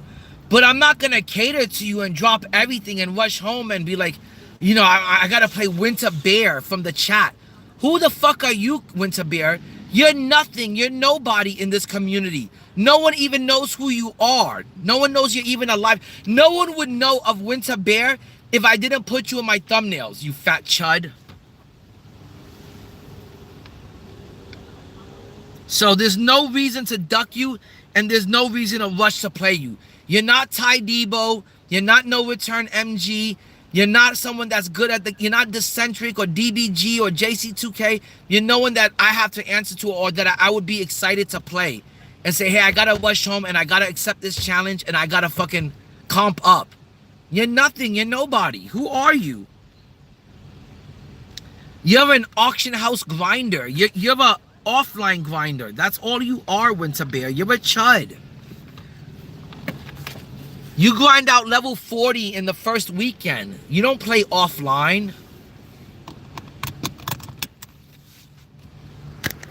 Well, Winter Bear, when I get home, I'll play you. I'll play you, Winter Bear, as soon as I get home. But I'm not going to rush home and drop everything just to play you. No, that's ridiculous. That is ridiculous, Winter Bear. And Winter Bear, show me that you could be somebody easy first. Show me you could be somebody like Heat Vike. That you're not an absolute scrub. Show me that you could be somebody like Heat Vike first. And then I'll say, okay, he's not the most trash ass player in the community. He's not Heat Vike. He's not the absolute worst of the worst. If you can get past somebody like Heat Vike, I would play you. But until then, I'm going to assume, I'm going to, you know, you're from the Heat Vike camp. I'm going to assume that you're trash like Heat Vike.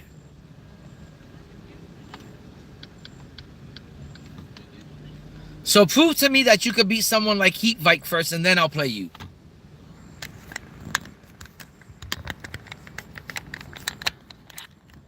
My dude, me and my family already had steak today. What are you talking about? We had steak and homemade mac and Gouda mac and cheese. What are you talking about, Winter Bear? Come on, Winter Bear. Do I have to show you the Louis bag? Do I have to show you the $2,000 sneakers on my feet, the $5,000 sneakers on my feet? Do I have to show you the Louis Vuitton wallet? Come on, Winter Bear. I got my Louis Vuitton wallet on me right now. My wallet costs more than your rent. My wallet costs more than your car payment, Winter Bear. Come on, man. Stop it. My family ain't eating good. That's a joke. My family just ate stock. Hold on. How you doing? I got an order over here for Alec T. Okay, just make sure you stop at the speaker next time. Okay, appreciate it. So stop it, Winter Bear. My family ate steak and mac and cheese today. Gouda mac and cheese, Winter Bear. Thank you. So stop fabricating lies, man. There you go. It's pathetic and pitiful, Winter Bear, that you have to resort to making up lies and nonsense. And let me tell you, Winter Bear, God does not like liars. God does not like lying. He does not like liars. It is a sin to lie. It is bad for your soul, Winter Bear. Don't end up selling your soul just for some lies on YouTube, my dude. Just to try to troll and make people laugh. No one's laughing with you. We're laughing at you, you fat chud. And guys, click on Winter Bear's name. It'll bring you to his video that he put up 16 years ago. 16 years ago, Winter Bear was a 40-year-old man with man boobs, a receding hairline. He was a complete fat chud that was making his dad take out the trash and do the yard work while he was glazing at the purple sky, sounding like a little fucking gay chud. So please go check out his channel. He put up one video in 16 years. What a chud.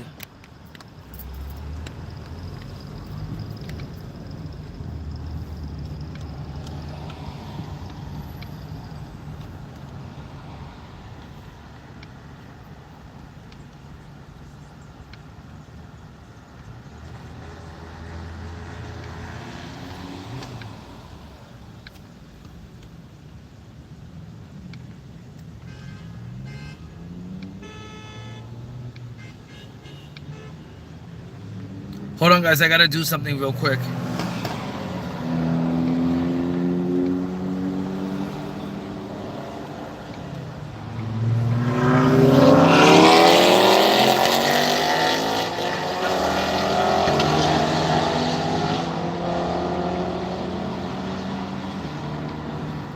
But yeah, guys.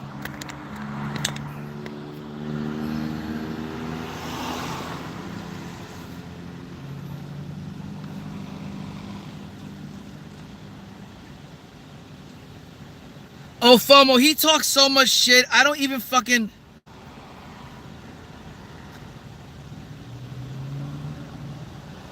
I don't even fucking acknowledge what he says anymore because he's such a fat loser. It's a joke. Anything coming from him, I take it as a joke. Winter Bear, I live in the best part of Orlando. So let's make this clear so you could... Oh, you're right, Mike. He is a fat chud. I'm glad you saw the video. He is a fat chud. He is a fat chud. We all saw the video. He's a complete fat chud. He's a loser. He's got no job. He lives at home with his dad. His house looked like it was in a third world country. But Winter Bear, I live in Waterford Lakes. And if you don't know what Waterford Lakes is, it is resort style living in East Orlando, in East Orange County. It is the best and most expensive part of Orlando to live in.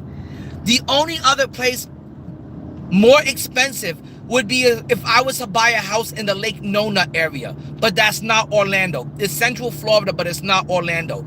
But I live in the most expensive part of Orlando. Look it up. It's Waterford Lakes, Orange County. It's resort style living. I wish everybody could live, you know, this type of life. I wish everybody was living their best life and living in an area like this because I love the area that I live in. I love the part of Orlando that I live in. It is the best. Unlike fucking Winter Bear, who lives in like, I don't know where the fuck he lives, but it looks so scummy. I thought I was watching I thought he was filming the video from a third world country. Like, I thought he was from Iraq. Like, I thought he was like from somewhere like Iraq or something like that. Not only did he look Iraq, like he was an Iraqian, but where he lived, it looked like a third world country. It did.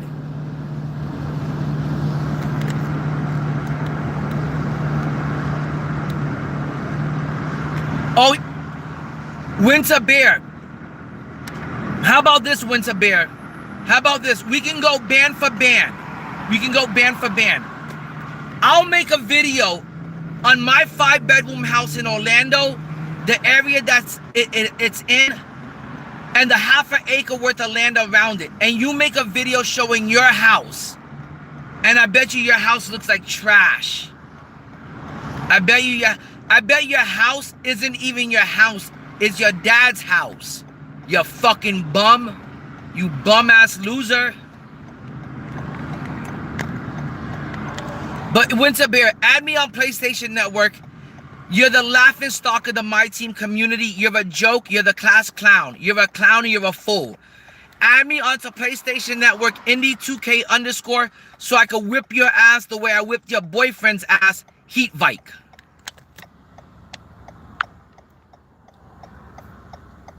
Good for him, Winter Bear.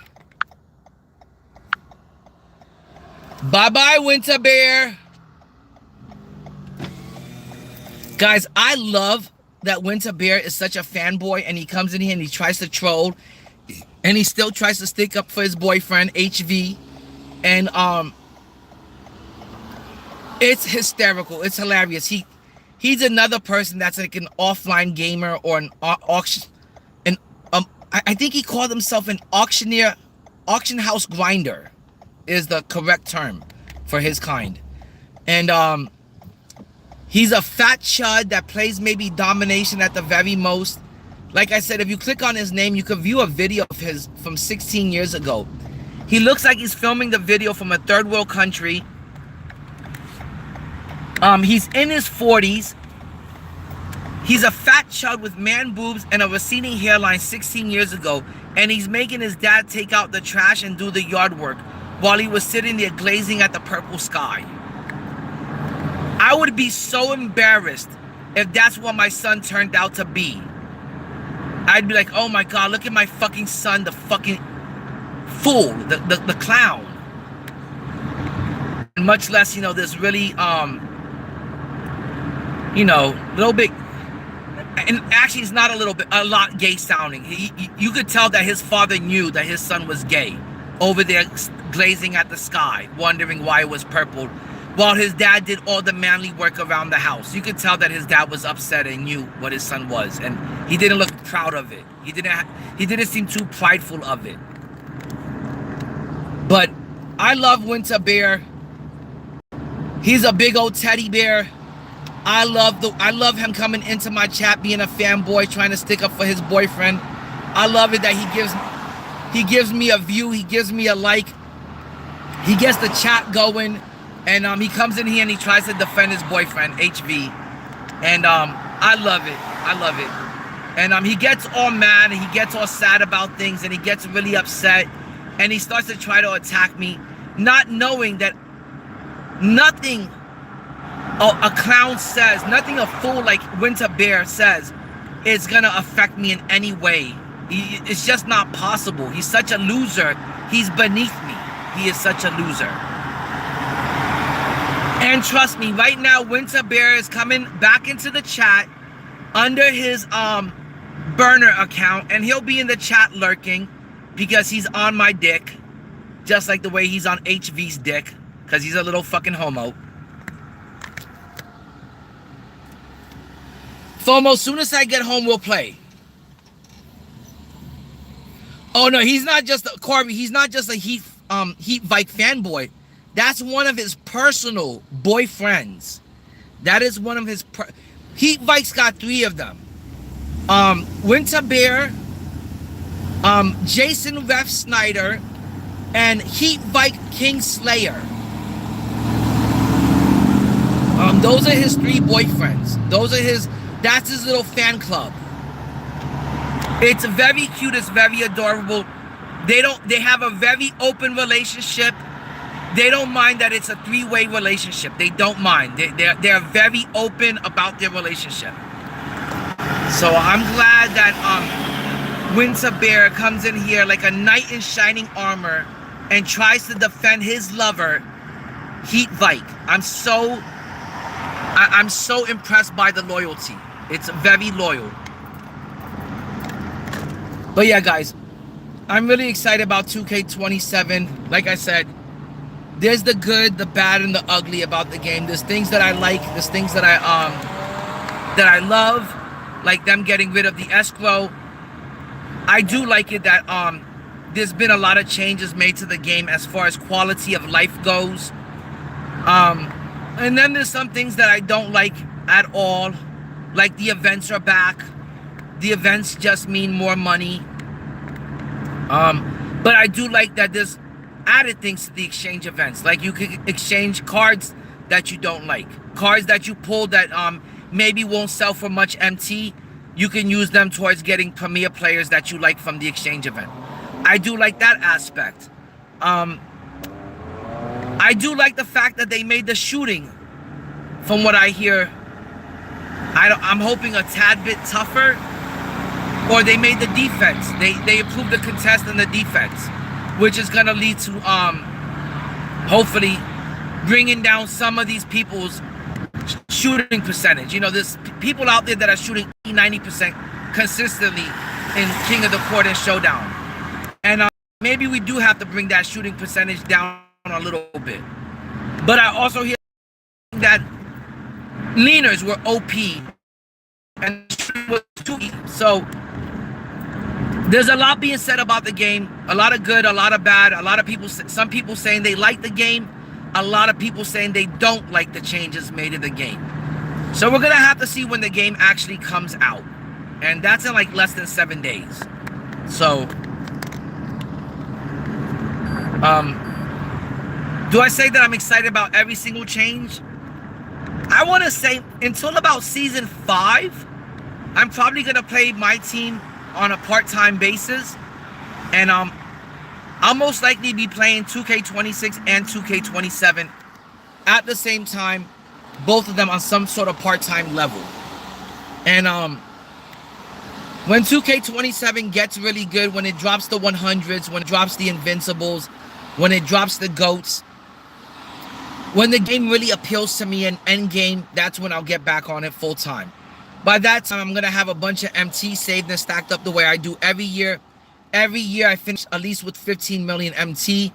I'm going to teach and show you guys how to finish the year out with 15 million MT. By season 6, guys, I guarantee we're going to have 15 million MT. And we're going to do it together. And I'm going to teach you guys how to do it. I want to say by season 6, season 7, I'm probably going to also have millions of VC stacked up and saved up, and I'm gonna show you guys how to do that too. Most of that is just gonna be from me buying VC and saving and stacking it up, and earning it from the pro pass and the level skips.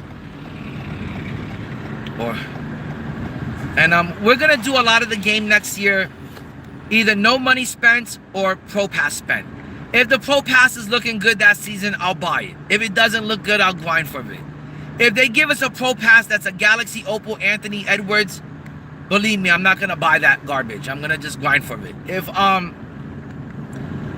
they got a really good Tuesday promo or a really good Friday promo and the pack odds have been improved, I'll try ripping for it.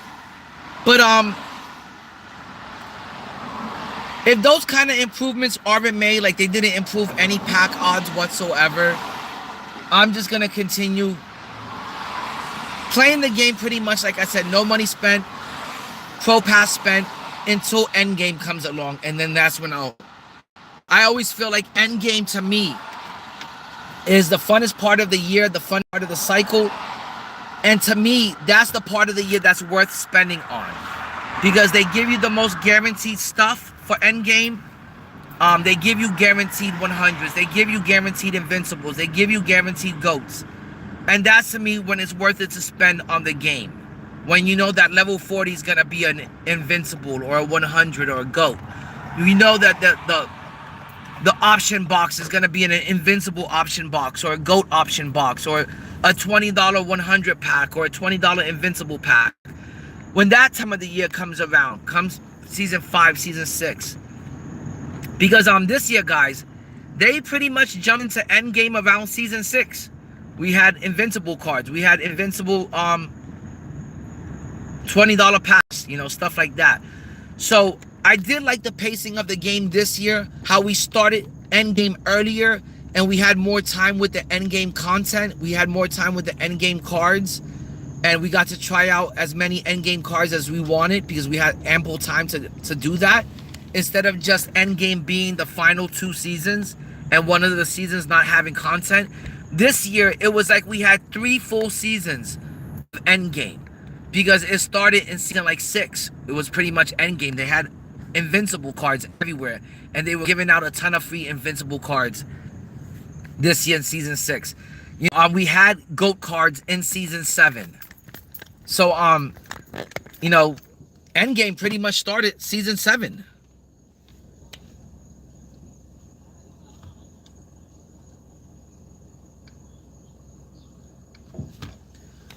So I did like the pace of the game this year, and I hope that next year they have the same pacing. So this way next year I can jump on season 6, start spending money, build a really good team from the option packs, from the invincible option pack, or the 100 option pack, or from the $20 100 pack, or the $20 invincible pack. I can jump on the game instantly and make a good team by just buying VC and buying those type of packs. I don't have to grind out the game for the whole year, the whole cycle, and constantly be like worried about saving and stacking up MT, or did I lose MT by selling a card too early, or did I overpay for a card and I lost MT. I'm pretty glad that I'm not gonna have to do all of that. So I'm hoping that they keep up the same pace and they offer the same deals to the community, the same guaranteed deals that they did this year. And not only does that make the game cheaper, because you don't have to rip thousands of dollars worth of packs to get the cards you want, it makes the cards more attainable and affordable. And it makes them definitely easier to get.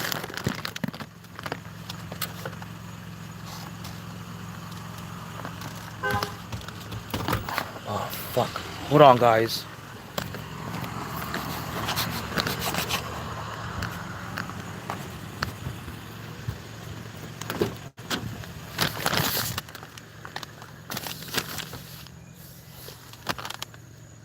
Fuckers. Oh, there it is. I thought I lost my joint for a second. I wasn't worried about the order. I was worried about, did I lose a joint? But I gotta drop off this order right now. So let's find the house.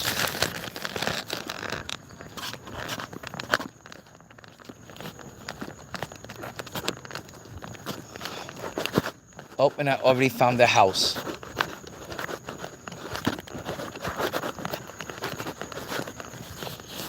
Little bit of a hood area, but not too bad. There's a lot of people out right now. It's still early. Oh. So it doesn't look too scary as long as there's people out here.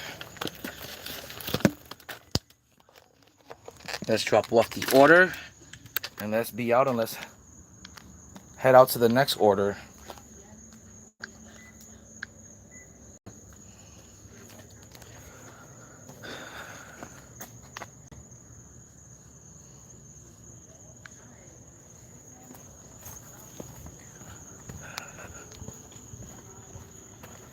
But yeah, so I'm really excited about 27. And like I said, there's a lot of good changes as far as quality of life. I'm hearing mixed reviews about the changes that were done as far as the game mechanics and the gameplay.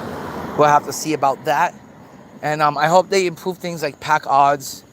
And I hope they also give away more guaranteed stuff, like guaranteed option packs or guaranteed option boxes.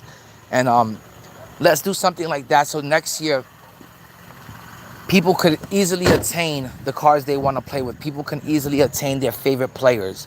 If your favorite player is LeBron James and you came to play a basketball game, you should be able to play with your favorite player. It should be really accessible, real easy to attain, and it shouldn't cost you an arm and a leg. Especially if you have a kid that's playing this game, because remember, the game is meant for kids. So it shouldn't cost a kid an arm and a leg to play this game, and it shouldn't cost adults, an arm and a leg, for them to play the game, or for them to give money to their kids to play the game.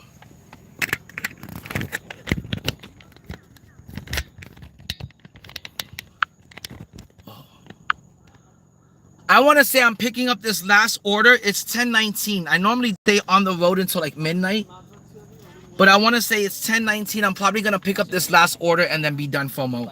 And I should be home by like 11, At the very latest, I should be home by 11. But it's pretty busy out here tonight, and I am making good money, so I want to kind of stay out here and milk it. And I do want to pick up a few more orders. But I'm probably like 1 or 2 more orders, and then I'll be going home for the night. I usually stay out here till midnight, but I'll get off early today, and I'll try to hang out with the community and play them in some games.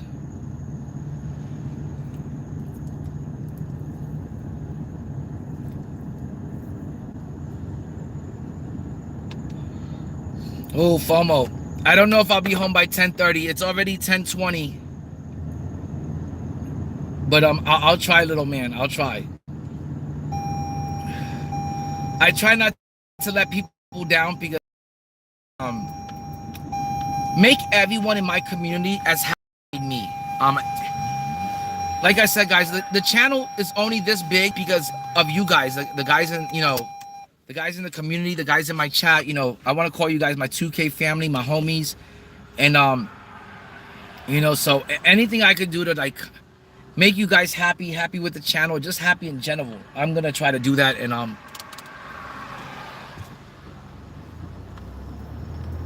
And I'm gonna try to accommodate you guys and shit. So I'll try to be home maybe after this next order, and then I'll be on the sticks.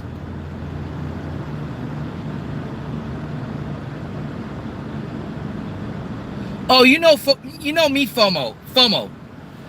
When I get home, sometimes it's like around 12 o'clock. It's usually 12 to 1 o'clock, sometimes even as late as 2 a.m. And I always want to at least get in 4 hours a night, 4 to 5 hours a night of gaming on my team. Sometimes I'll even do 6 hours. So I'm always on the game until the wee hours of the morning. Like, people think that I'm on 2K, at 6:30 in the morning, and then I'm like starting my early grind. I'm like, no, I've been on the game since last night. I'm just now getting off. And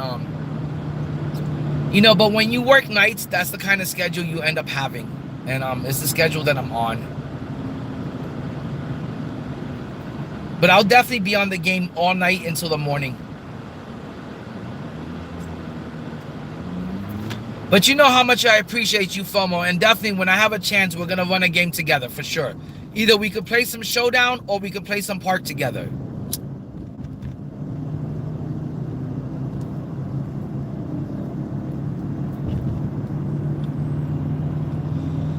But yeah, guys, that's pretty much everything I've got to say about 2K27, and that's pretty much everything that I know. I've been watching every video from Ty Debo. I've been watching every video from No Return MG. I've been watching every video from Killsamori. Those are the 3 people that went to Community Day. Those are the 3 people that have the best credentials and actually know what they're talking about when it comes to the game, because they're the only people that got to play the game. There's only about 150 people that even got to play the new My Team. And those 3 guys are the only 3 that played it from the community, and the only 3 that would actually know what they're talking about.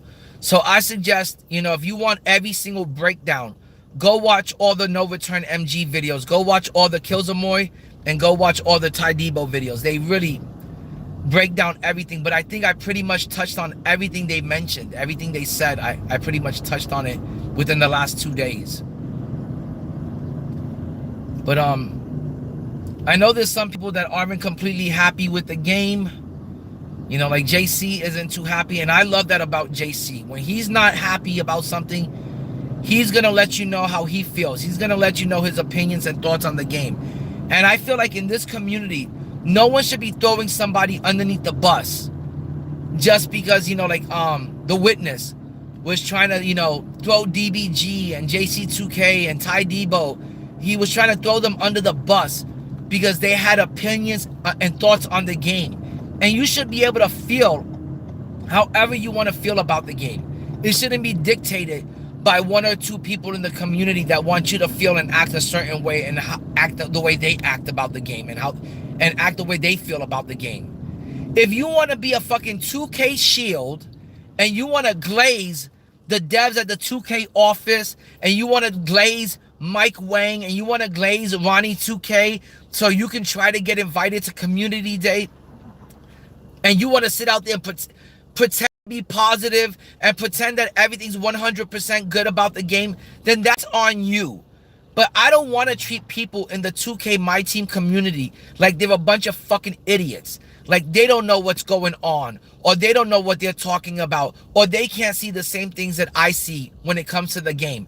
So if I got to keep it 100% and I got to tell you guys the truth about the game, even though it might hurt me and my channel, like 2K is never going to invite me to community day. And it's probably because, you know, while I'm sitting there playing the game and streaming the game for 5 to 6 hours a night with you guys, for a good three of those hours, I'm complaining about the fucking game and how much I fucking hate it at times.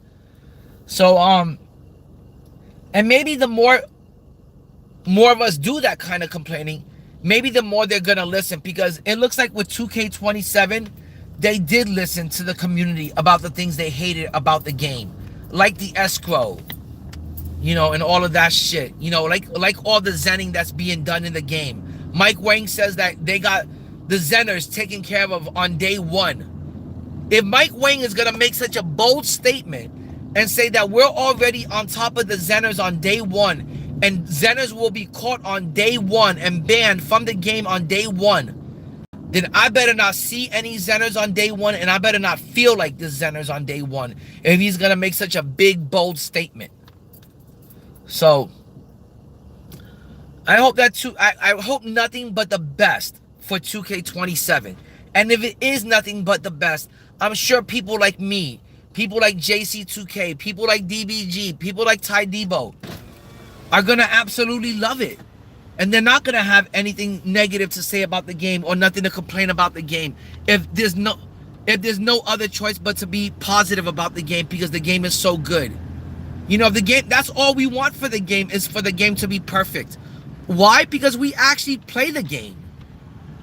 And we love the game. And we want the game to be not only perfect and a good, enjoyable, you know, playing time on the game while you're on the game, but we want it to be a good, enjoyable, you know, times and moments for everyone that plays the game.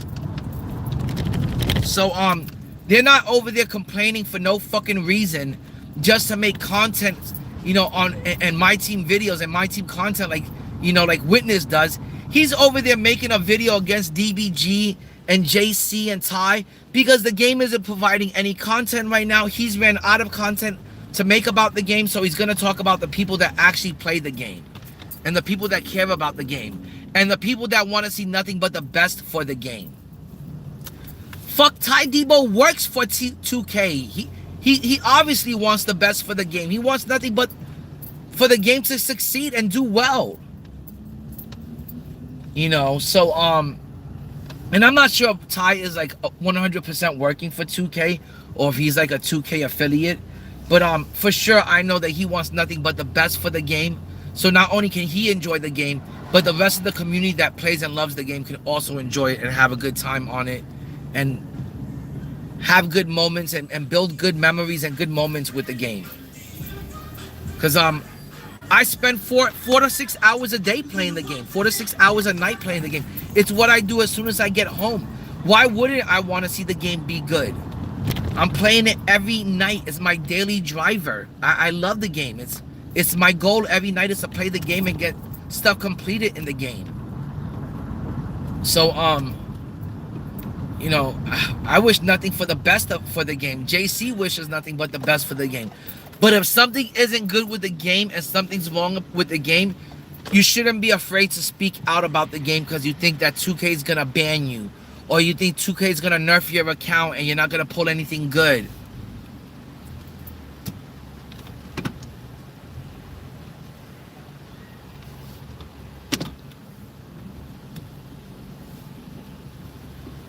So, you shouldn't be afraid to speak out because you think 2K is going to punish you in some form.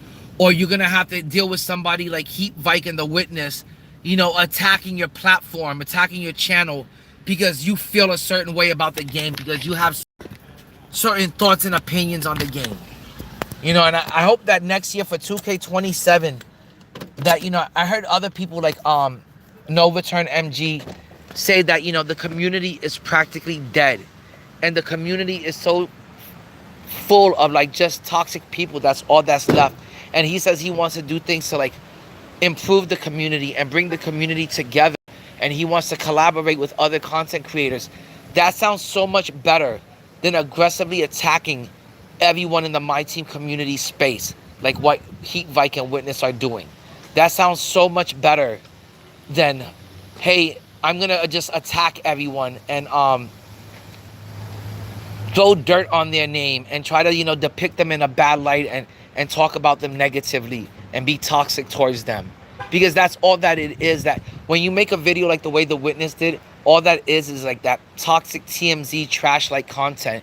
And he does it every year whenever he runs out of content and we're at endgame and there's really nothing to talk about. That's when he'll make his once a year video where he talks about DBG and JC2K and Ty Debo.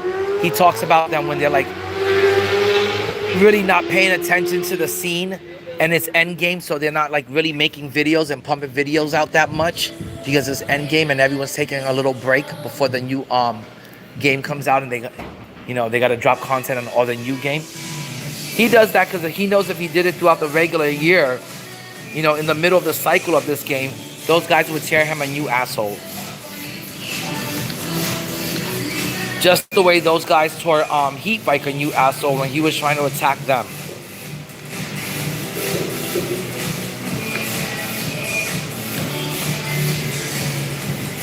I don't know if you know this, but Heat Vike is known as the man with 4 bungholes. DBG ripped them a new one, Ty ripped them a new one, JD2K ripped them a new one, and then at the end of the year, I ripped them a new one. So he is a man with no, he might have 5 bungholes. That's what he's got. Thank you. You have a good night. So that's why Witness is talking right now, because he knows like, hey, DBG's put out 1 video in like a whole month. He's not even concentrating on My Team content right now. Ty Debo hasn't been putting out much videos, you know, especially now that it's endgame and there's no King of the Court. He's taking a little break. And then when he sees that those guys are taking a break, that's when he comes in to, you know, for the kill or some shit or to attack them. And it's such low life trashy content. It's TMZ trash content, and it's so despicable to like be attacking them when they're not even around to like defend themselves or, you know, say something back, because they're not even making My Team videos right now. He knows that they're all on off season and they're not making content on My Team right now. They're all taking a break, and that's when he chooses to attack them, when they're not gonna say anything back. So that to me is an L to Witness, and it shows what kind of character he has. He tries to portray himself that he's a positive guy, making original content out there and telling them, hey, why don't you guys make some original content instead of negative content? And then he himself comes with the TMZ trash-like content and is over there attacking everyone, being negative and throwing dirt on their name. He's being such a hypocrite. It's so contradicting everything that he says and that he tries to represent. And, you know, that he's like, and that he tries to portray himself as a positive dude. So I kind of lost a little bit of respect for the Witness today. You know, stuff like that. Oh, FOMO, I don't know if you've ever seen the show TMZ, but it's a TV show where all they do is a bunch of grown men that are in the office, and they're talking about all the other grown men in Hollywood. And they report on them, they talk about them every day, they follow them around because they're paparazzi, and then they come back to the office and they talk about how cute Brad Pitt is and what he was doing for that day and how they were following him and stalking him. So that's what it is, and they spread like gossip and rumors around about the celebrities. You know, the actual actors in Hollywood. And that's what HV and the Witness do. They don't play the game. The Witness pays people to complete challenges. He pays people to do his genders. He pays people to get gameplay for him. And then he just voices over that. And he's been caught multiple times by 2K, by My Team, sharing his account and other people playing the account for him, and him paying them to play the account for them and for the content. So Yeah, so basically obsessive, yes. And DBG does it every year. Every year when he sees that they're not around to stick up for themselves and defend themselves, he goes and he makes a video about them saying that they're being negative and stop with the negative ranting and stuff like that. And I'm just like, my dude, you're the one being negative by attacking them. Everyone is entitled to their opinions and thoughts on the game. You shouldn't have to be worried about is someone going to attack you for having feelings and what you think about the game. So I was kind of surprised to see the Witness put out content like that. And to be honest, I was pretty disappointed and pretty disgusted by it. That he wants to talk about that he's a positive person and make positive content and make original content. But meanwhile, what he did wasn't positive and it wasn't original. None of it was original or positive. It was just him aggressively attacking DBG, JC, and Ty Debo out of the blue for no reason. And just like other people in the community have voiced, the community is kind of dead and the community is definitely dying. You know, my team has definitely shrunk as a community compared to its heydays. And I really hope someone like a no return MG, who I'm going to continue praising and being positive towards, I really hope that somebody like that will spend more time streaming and doing things with the community, you know, helping them with their builds, giving them advice on the game and on their teams, running park with them or running team up with them, helping them get wins and streak ups. I'm really hoping that someone like that really kind of takes over the My Team community and really like puts a positive voice into the community and like really uplifts the community and brings us together. You know, I try to do those type of things, but when you're one person by yourself, you know, it's really hard to do that when you have people like, you know, Heat Vike, and you have people like Witness or the Winter Bear in our community just being poisonous. It's really hard to uplift the community and be positive, stay positive and keep them positive, or even want to do things with them. Because you never know if you're going to run into more toxic people like that. So hopefully next year for 2K27, not only does the game improve, but the community could be uplifted and improve itself. You know, earlier this year, DBG and Ty Debo, not JC2K, they did get sucked into it. And one thing about Ty Debo is Ty Debo does tend to rage out when people are trash talking him.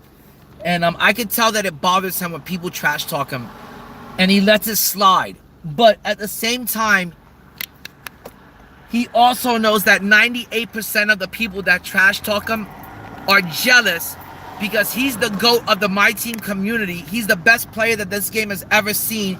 He's the best content creator this community has ever seen. And they're all absolute trash compared to him. Not one of these people like a Heat Vike or a Witness could take on a Ty Debo. They couldn't even carry his jock strap. They couldn't even sniff his jock strap. That's how bad they suck at the game. The Witness sucks so fucking bad at the game, he's got to pay somebody else to play it for him. He's got to pay somebody to complete challenges. He's got to pay someone to do agendas. He's got to pay someone to get those packs and those cards that are free, no money spent packs and players. And when you do see him run the game, you could tell that is nothing like his gameplay when he does gameplays on players or game reviews, or he uses them in a game of Showdown or at the park. You could tell that it's just him voicing over the game. Because when he does something like on a video where you could actually see him playing the game, you could tell he sucks. You could tell he's garbage. You could tell he doesn't play the game often. I want to say on a scale of 1 to 10, the Witness looks like he's a below average player. He looks like a 4. The Witness is so bad that he's not on the same level or in the same league as DBG or JC or Ty. I'm not in the same league or in the same level as Ty Debo. None of us are. I would destroy the Witness in a game of Showdown. I would beat him down. I would beat him easily. Now, would the witness ever play me? No, he's not gonna play anyone. You never see the witness streaming King of the Court. You never see him streaming Showdown. You never see him running team up with people or park with people. You'll never see him playing the game live, period. The most you might see witness do is he'll make a gameplay with a card that he pulls, because he is a pack opener, he is a pack ripper, he is a pack addict. And that's all his channel is pack addict content. And that's why people like Heatvike like that content, because it's just pack addict content. He's not a sniper, he's not an auctioneer, he's not good on the snipe filters, he's not good on the game. Like I said, you never seen him play King of the Court or streaming. You never see him stream Showdown. Now, when he does do gameplay on players, what I believe that he does is that he'll play like 5 games of Showdown, and he'll film the same video, the same content, multiple times on the same player. And if out of 5 games, he has 1 good game with the player that he's trying to do a gameplay on, that's the video he uses. Oh, in this game, I had 40 points with Dark Matter Andrew Wiggins. That's the game. That's the video I'm gonna use. These other 4 videos, I didn't do too good with Andrew Wiggins. I'm gonna use this one. And then he tells you in the video, hey, this is my first time taking this player out on the court or out to the park. Let's see how I do with them. Guys, look how good I did. I'm elite at the game. That's the kind of video you're gonna get from the witness, because you're never gonna see the witness stream himself playing Showdown. And how does he do if he plays 10 games in a row? You guys see me every night. There's nights where I play 11 games in a row and I win 10, 11 in a row. There's nights where I play 11 games and I go 9 for 11 or I go 10 for 11. But at least you guys see it, you witness it. You know, you guys know that I've got credentials and I know what I'm talking about when it comes to actually playing the game. Because you guys can see me actually playing the game and actually doing good at it and actually winning and dominating. But someone like Heatvike or the witness, they're just there for views off of YouTube. They're there for likes. They're there to make content on the game so they can get paid. And I want to say that people that care about the game, like a Ty Debo, he's not here to care about likes. He's not here to care about views. Ty Debo makes his money from winning and dominating the game. He makes millions of dollars from dominating and winning the game. So if Ty Debo tells you, hey, this game has got good aspects to it and this game is ass, it's not because he's trying to be a Debbie Downer or he's trying to be negative Nancy about the game or have a negative rant about the game. It's because he's keeping it a buck. He's keeping it 100. He's keeping it real, whatever you want to say. He's being honest about the game and the way he feels about it. So if somebody like Ty Debo or JC2K or Decentric or DBG or Carlo, if they want to tell you, hey, this is how I feel about the game and this is the good parts about the game and this is the bad parts about the game, and they rant on about the bad parts about the game, not only is it because they love the game and they want to see the game in a better place, but it's because they actually know what they're talking about when it comes to the game, because they play the game. They're not here paying people to play the game like the witness does. So how could you know anything about the game, good or bad, when all you're just doing is reading off of a script? You're just reading what you're being a shield for 2K. You're glazing Mike Wang and INDIE2K. You're glazing the devs. And you're reading a script of what people want to hear and what the devs in the front office want to hear.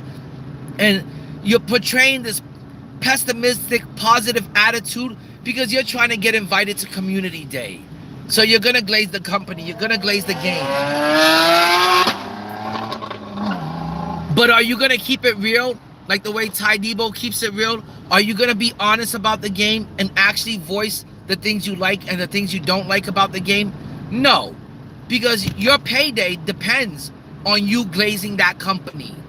Your payday depends on your views on your videos.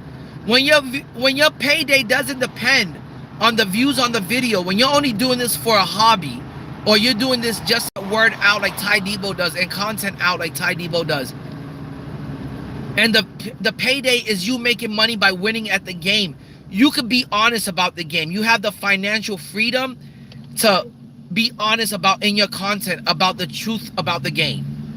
So those are the people I would listen to when it comes about the game. When you want to hear somebody talk about the game, listen to someone that's going to be honest about the game, not just overly pessimistic and positive about the game because they're trying to get views and likes,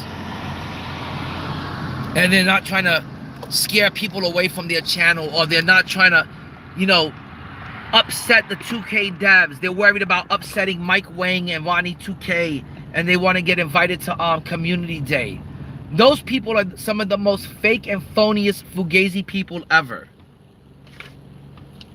I'd rather listen to people that are maybe not getting invited to community day, like a JC2K or a Decentric or even a DBG. Maybe they don't get invited because they keep it too real and they keep it too honest about the game, and they warn too many people about the downfalls of spending on this game and how bad and how addictive the game is, especially when it comes to pack ripping. And maybe you shouldn't be out there like the Witness constantly promoting pack ripping and being a whale,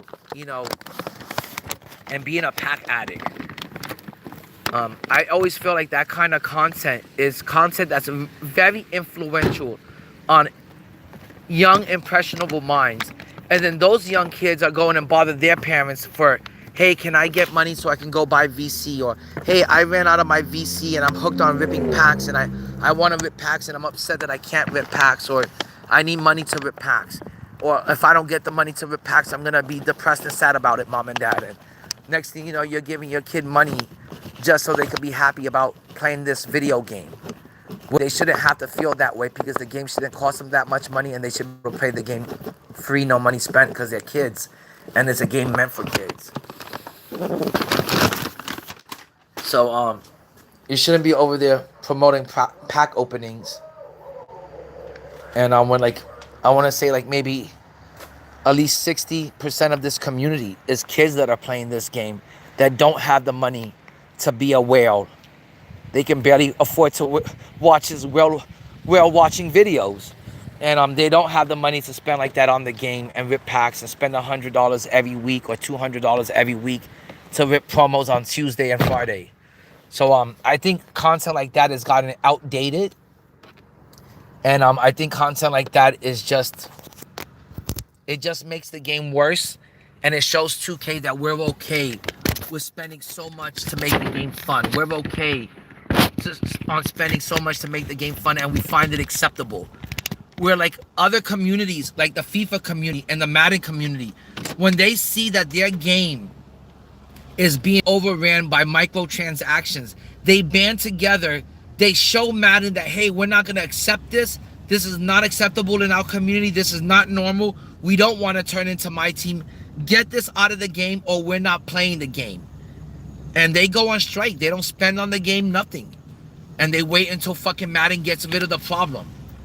But over here on the My Team side of things, we show them that, hey, not only is it acceptable, but we find it normal and we find it okay. So, as much as I do spend on the game, and I do like spending on the game, and I do enjoy and having fun spending on the game, I don't partake in it as much as I did in 24. I don't partake in it as much as I did in 25. And in 2K27, I won't even be partaking in it as much as I did in 2K26. And 2K26 was probably the year that I spent the least amount of money on the game, and it was the year that I had the most amount of fun on it. Hold on, guys, I gotta buckle up.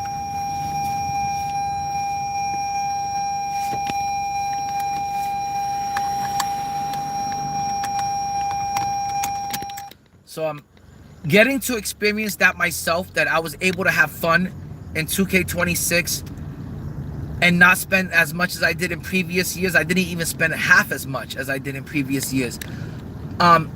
Being able to skip the very expensive exchange event festivals and not partaking in them and participating in them. seeing that I was able to still have fun on the game and not have to spend so much money really opened up my eyes to how bad it is to spend on the game and how bad it is for people to be promoting that kind of spending on the game. I think it's very irresponsible. And as much as I like someone like 2K OG, and I know that that's all of his content for the most part, I would still watch 2K OG even if he wasn't spending $32,000 a year on ripping packs. Even if he wasn't ripping packs on the Friday and the 2 promos, I would still be watching him do gameplay reviews. I would still be watching him for his insight and his thoughts and opinions on the game and cards and players in the game and how to play the game. So I really wish that he didn't have to do so much of that kind of content, and I really wish that he didn't have to spend so much of his hard-earned money on that kind of content and that kind of content for his channel to, you know, keep on going. I feel like there's so much more to 2K OG than that. And I feel like as far as 2K OG goes, he does have a community of people that love him, respect him, and they do want to run park with them. They do want to team up with them. They do want to play games of showdown against them. With the Witness is just there for entertainment. No one is wanting to run park against the Witness. I mean, with the Witness.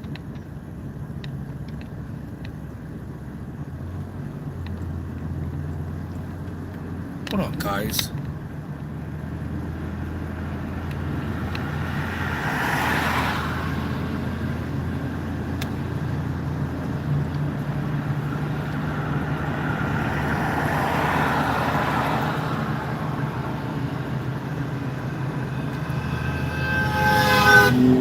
I've never heard anyone say that they want to compete against the Witness and see what he's made of and challenge him in a game and, you know, play him, you know, or anything like that. So you know, to me the Witness doesn't have the same kind of community or the same kind of love like that 2K OG gets. You know, people actually want to run games with 2K OG. They want to play against them. They want to team up with them or run park with them.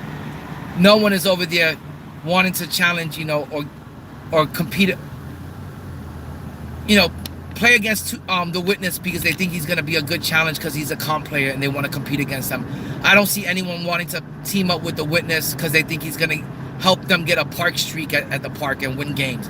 He's just there for purely entertainment, and that's all he's trying to do when he tries to stir up this fake fabricated beef with him and DBG or JC or Ty Debo. It's quite sad that somebody wants to get their views like that, and it's quite sad and disappointing that somebody wants to portray themselves as a positive person but then get the views off of being negative and toxic. So for that, like I said, I lost a lot of respect for the Witness. But guys, I gotta see what's going on with my DoorDash app because something is going on with it.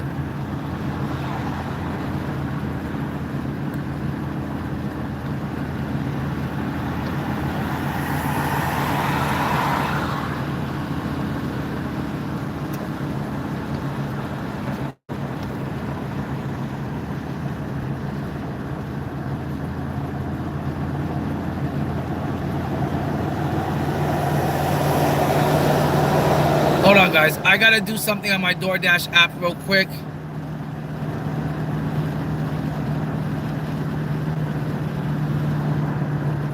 Oh my God, there was an order from Blaze Pizza over here.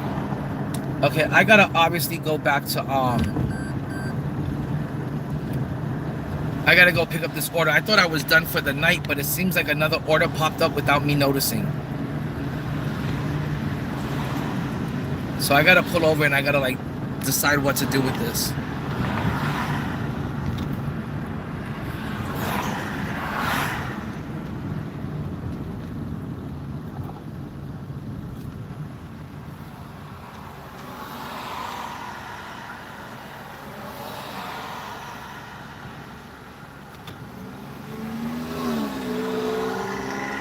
To be honest, I didn't even know I had this order. I don't know when it popped up, but I gotta go pick it up and I guess drop it off, but I thought I was done. Alright, FOMO, take care, man. You have a good night and get some sleep, man.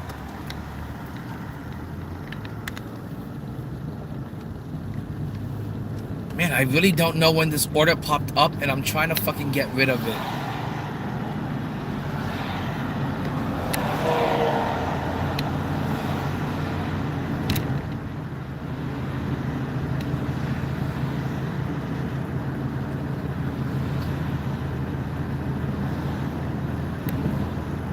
When did I get these orders? Like,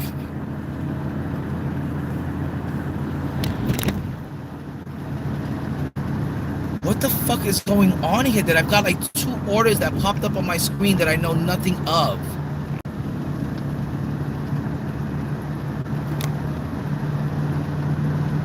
Okay, guys, I gotta handle this issue. I don't know what's going on here, but I got like 2 orders that I don't even...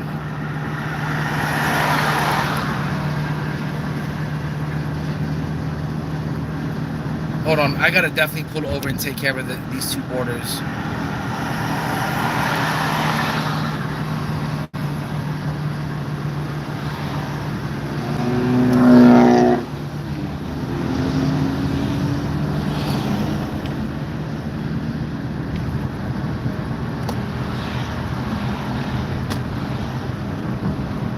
Hold on, let me pull over here, and then I gotta handle this.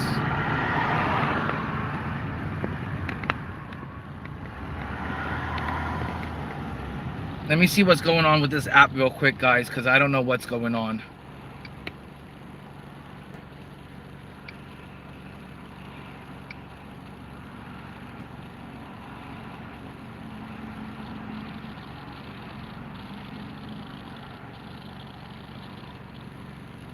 Okay, let me see what's going on here.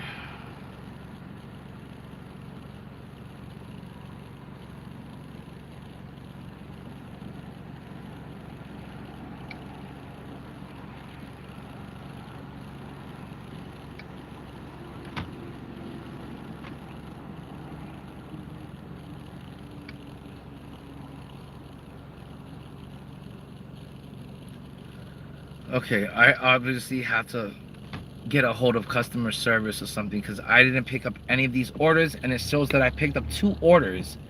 I just dropped off an order. How the fuck did I pick up 2 orders? Like, this is ridiculous.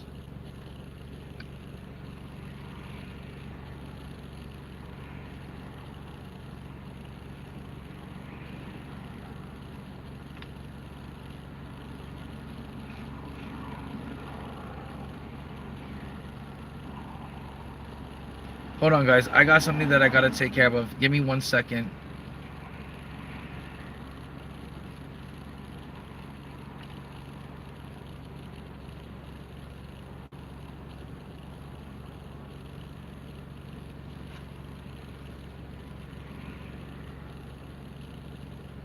Oh my god, this is such a huge mess right now. I don't know what happened.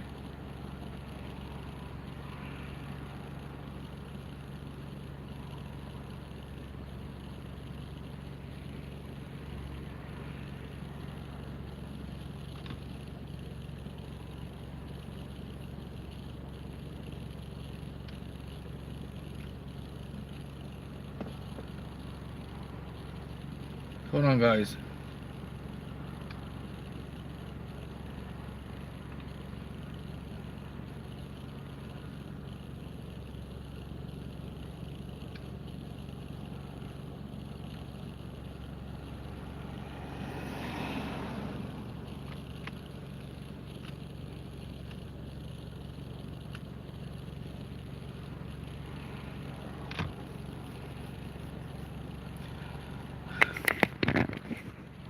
Yo, what up, Ronald? I'm just over here working. I ran into some problems. I'm gonna try to handle it, and then I might be done for the night and go home. I don't know what the heck just happened on my work app, but it is definitely acting up.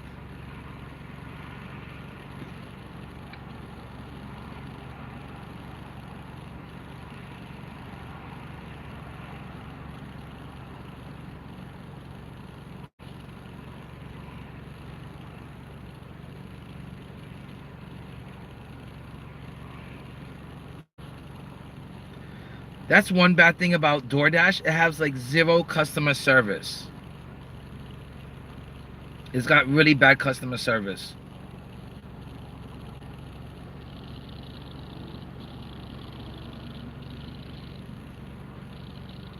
And it kind of sucks.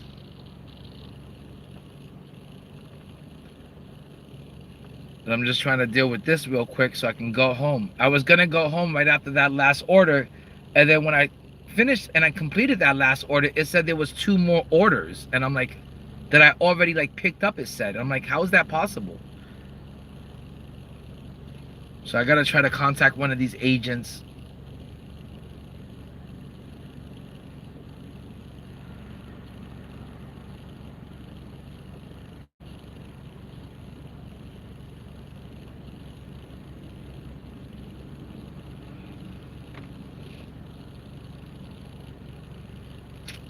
Oh my god, this sucks, man, having to wait for somebody to contact.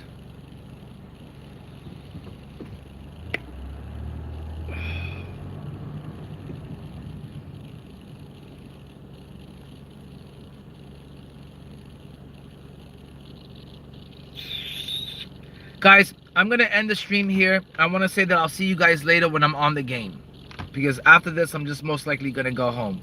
So I'll see you guys around. It was good talking to you. If anybody, I need one more person to get me to 10 likes. If there's anyone out there that hasn't hit like yet, please click like. Let's get me to 10 likes. And if you haven't subbed up yet, please sub up to the channel. I appreciate everything you guys do. Peace out, fam.